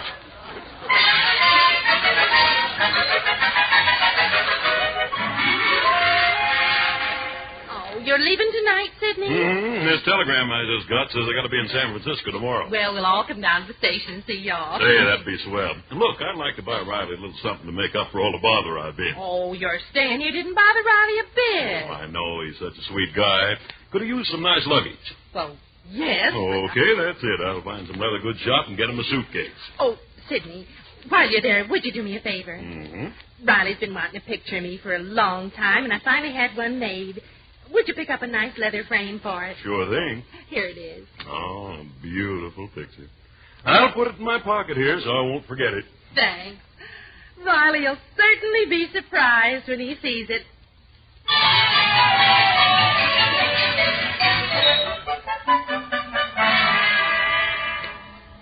All right, Mr. Riley. The coast is clear. Now let's duck into Monahan's room. Waldo, I still think I ought to throw that Monahan out of this house. No. Now, making a scandal would be fatal.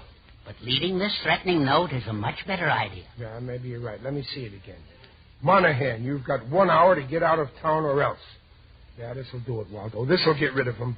Now put it in his coat pocket. Where's this? Oh, there it is. Over, hanging on the chair. You slip the note in and I'll keep watch. All right.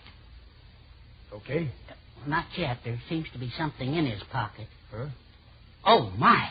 Well, what is it, Waldo? What'd you put behind your back there? Nothing. You took something out. Let me see it. No, Mr. Riley. Now, don't look now, at it. Now, you hand that please. over, Waldo. Well, here. Well, it's only a picture. It's Peg. It's a picture of my Peg in his pocket. Now. I've been begging her for a picture for years, and I never got one. It's dreadful. And that inscription. Where? To my first and only love, your Peg. Oh, Waldo. What is it, Mr. Riley? Don't leave me.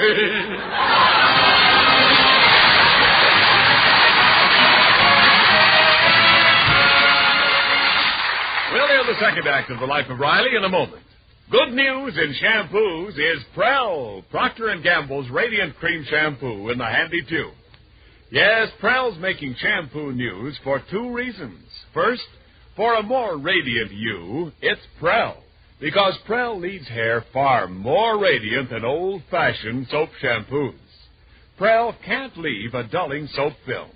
Just soft, smooth, radiant Prell-washed hair. Second, Prell removes unsightly dandruff in as little as 3 minutes. Doctors' examinations proved it. So for hair radiantly clean, radiantly lovely, try P-R-E-L-L Prell Shampoo. Leaves hair radiant, gleaming bright. Not a bit of dandruff is in sight. Comes in a tube, handy too. P-R-E-L-L Prell Shampoo. And now back to The Life of Riley with William Bendix as Riley. Waldo, I just can't believe it. After 17 years of married life, I find out I'm only a runner-up. No, I don't understand it. I never thought that Mrs. Riley would be interested in another man. Well, I've been coming into your house for years, and she never even looks at me.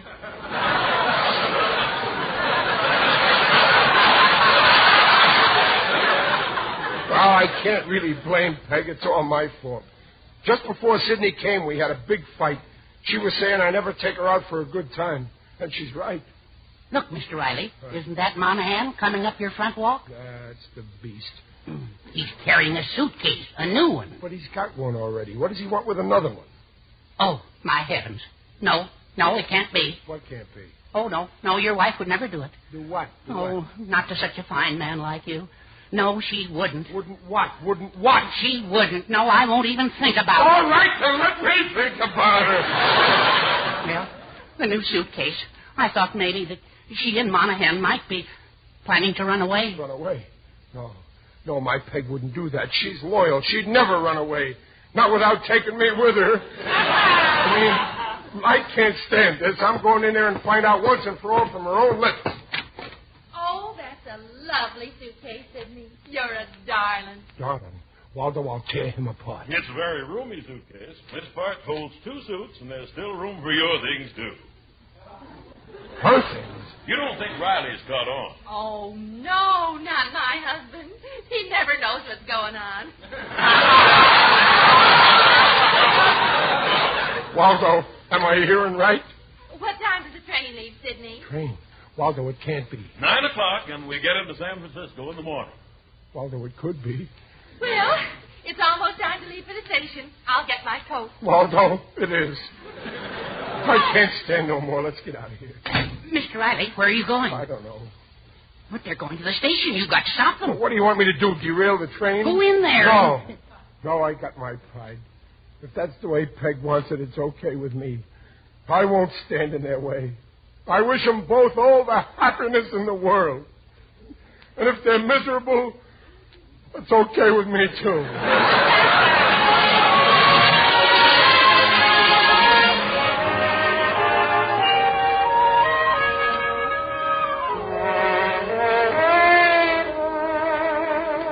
I just can't believe it. Peg couldn't leave me.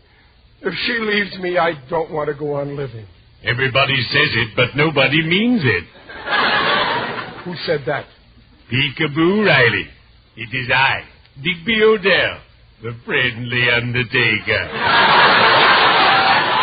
Oh, hello, Digger. Greetings. You're looking fine. Very natural. What are you doing here in the park, Digger? Oh, I'm going to a donut dunking party at the UEPCASC. UEPCASC? The Undertakers, Embalmers, and Pallbearers, Coffee and Sinkers Club. We have a slogan. Life is like a cup of coffee. You're good to the last drop. Digger, I'm in awful trouble. My wife, Peg, she's running off with another man. Oh, no. And next month we would have been married 18 years. Congratulations. Oh, this is devastating news. But why should your dear spouse desert her devoted and dutiful hubby? I drove her to it. I neglected her. It's my fault she likes Monohan. Those things happen sometimes. In my profession, we have a saying. The grass is always greener on the other fellow. But come. Cheer up. All is not lost. Oh, sure, it's easy to say cheer up. You never went through what I'm going through. On the contrary. During our first year of married life, my wife became smitten with one of my assistants. What did you do, Digger? I said, see here, Hawkins, if you don't leave my wife alone, you'll stop being my employee and become my customer. That nearly scared the life out of him. Oh, gee, Digger, you're lucky. Your marriage is wonderful, isn't it? Oh, yes. Complete connubial bliss. My wife, Lily Fern, offers me friendship, fondness, and felicity. And my father-in-law financed my business. I adore my father-in-law. He's so gay. Digger, right now Peg and this guy are in the station. They're going to San Francisco. Then go to that station. Stop them. Fight for your love. Strike down this rotter. You're right. I'll lay him out. Can I help? I'm rather good at that sort of thing.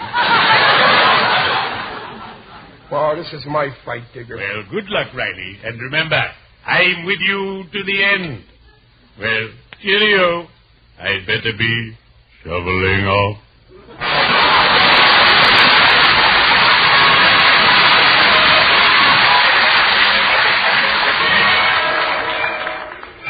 San Francisco, leaving on track 16. Gate is now open. Well, I guess I'll have to get aboard, Peggy. Oh, I feel terrible that Riley isn't here to say goodbye. Well, don't forget to give him that suitcase for me with my best wishes. Oh, look, here comes Daddy. See over there. Oh, that's well. Oh, my, look at him run. See, Sidney, I told you he's fond of you. I'm in time.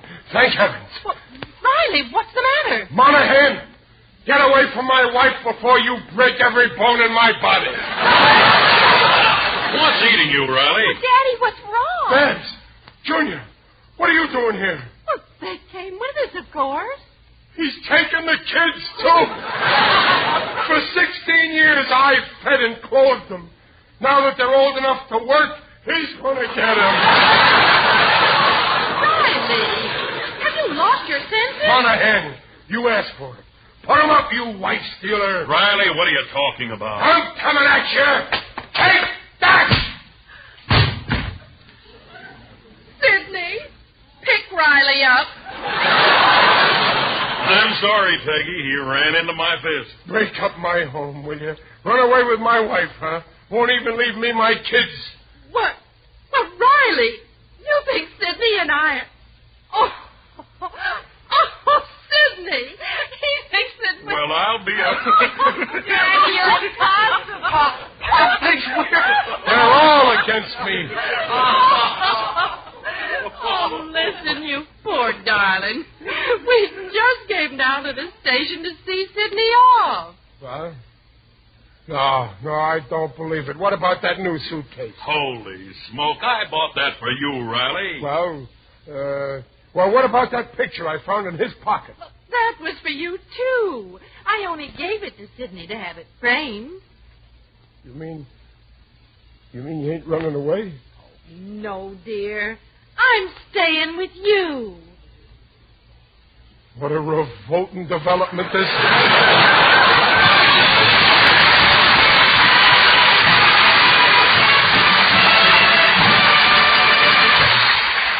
We'll be back in just a moment. In the meantime, here's Riley as William Bendix. Save that life! Save that life! Hey, Bill Bendix, what's going on? What is it? Whose life? Whose life? Everybody's life. Life magazine's May 17th issue, that is. It's got a special Prel coupon worth 10 cents. Oh, I see. Yeah, I just wanted to make sure that all the folks hang on to last week's issue of Life until they've clipped that coupon. Because it's worth 10 cents at their dealers on the purchase of any size tube of Prel shampoo. That's right, folks. Don't throw away last week's issue of Life magazine until you clip the Prel coupon. Take it to your regular shampoo dealer. Get your favorite size tube of Prel, the large, medium, or personal size, for 10 cents less than its usual price. Remember, folks, that's the May 17th issue, last week's copy of Life magazine. Clip your coupon. Get your Prel.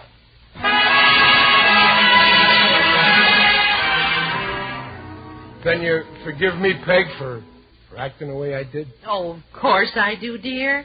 Why, you know Sidney Monahan means nothing to me. Well, I ain't always as bright as I should be. You're certainly not. Thanks, Snuffler.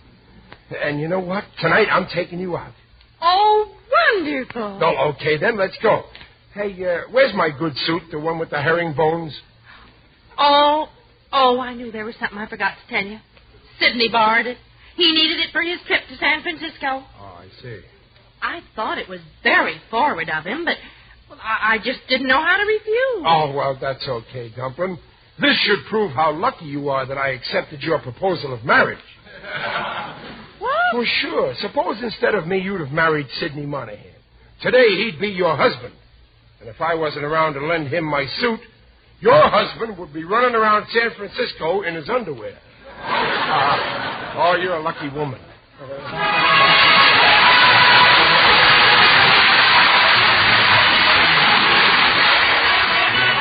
Procter & Gamble invite you to join us again next week to hear The Life of Riley with William Bendix as Riley.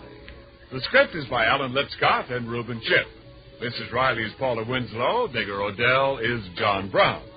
The Life of Riley is produced by Irving Brecker. And remember, for radiantly clean, lovely hair, get the shampoo in the tube. P-R-E-L-L, Prel Shampoo.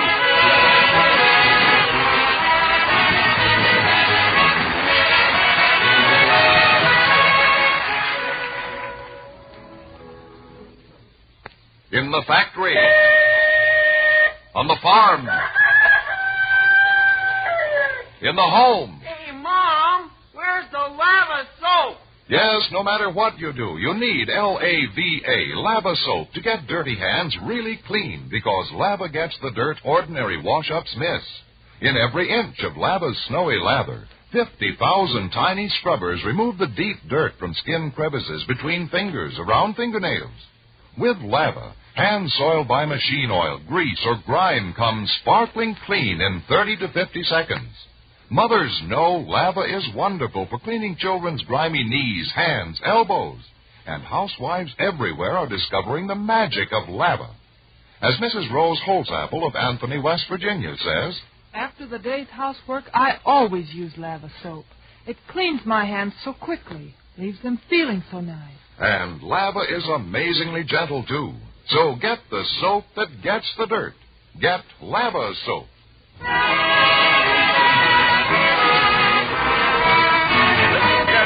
Reminding you to listen again next week when Prell brings you The Life of Riley. And now stay tuned for Truth or Consequences. Good night.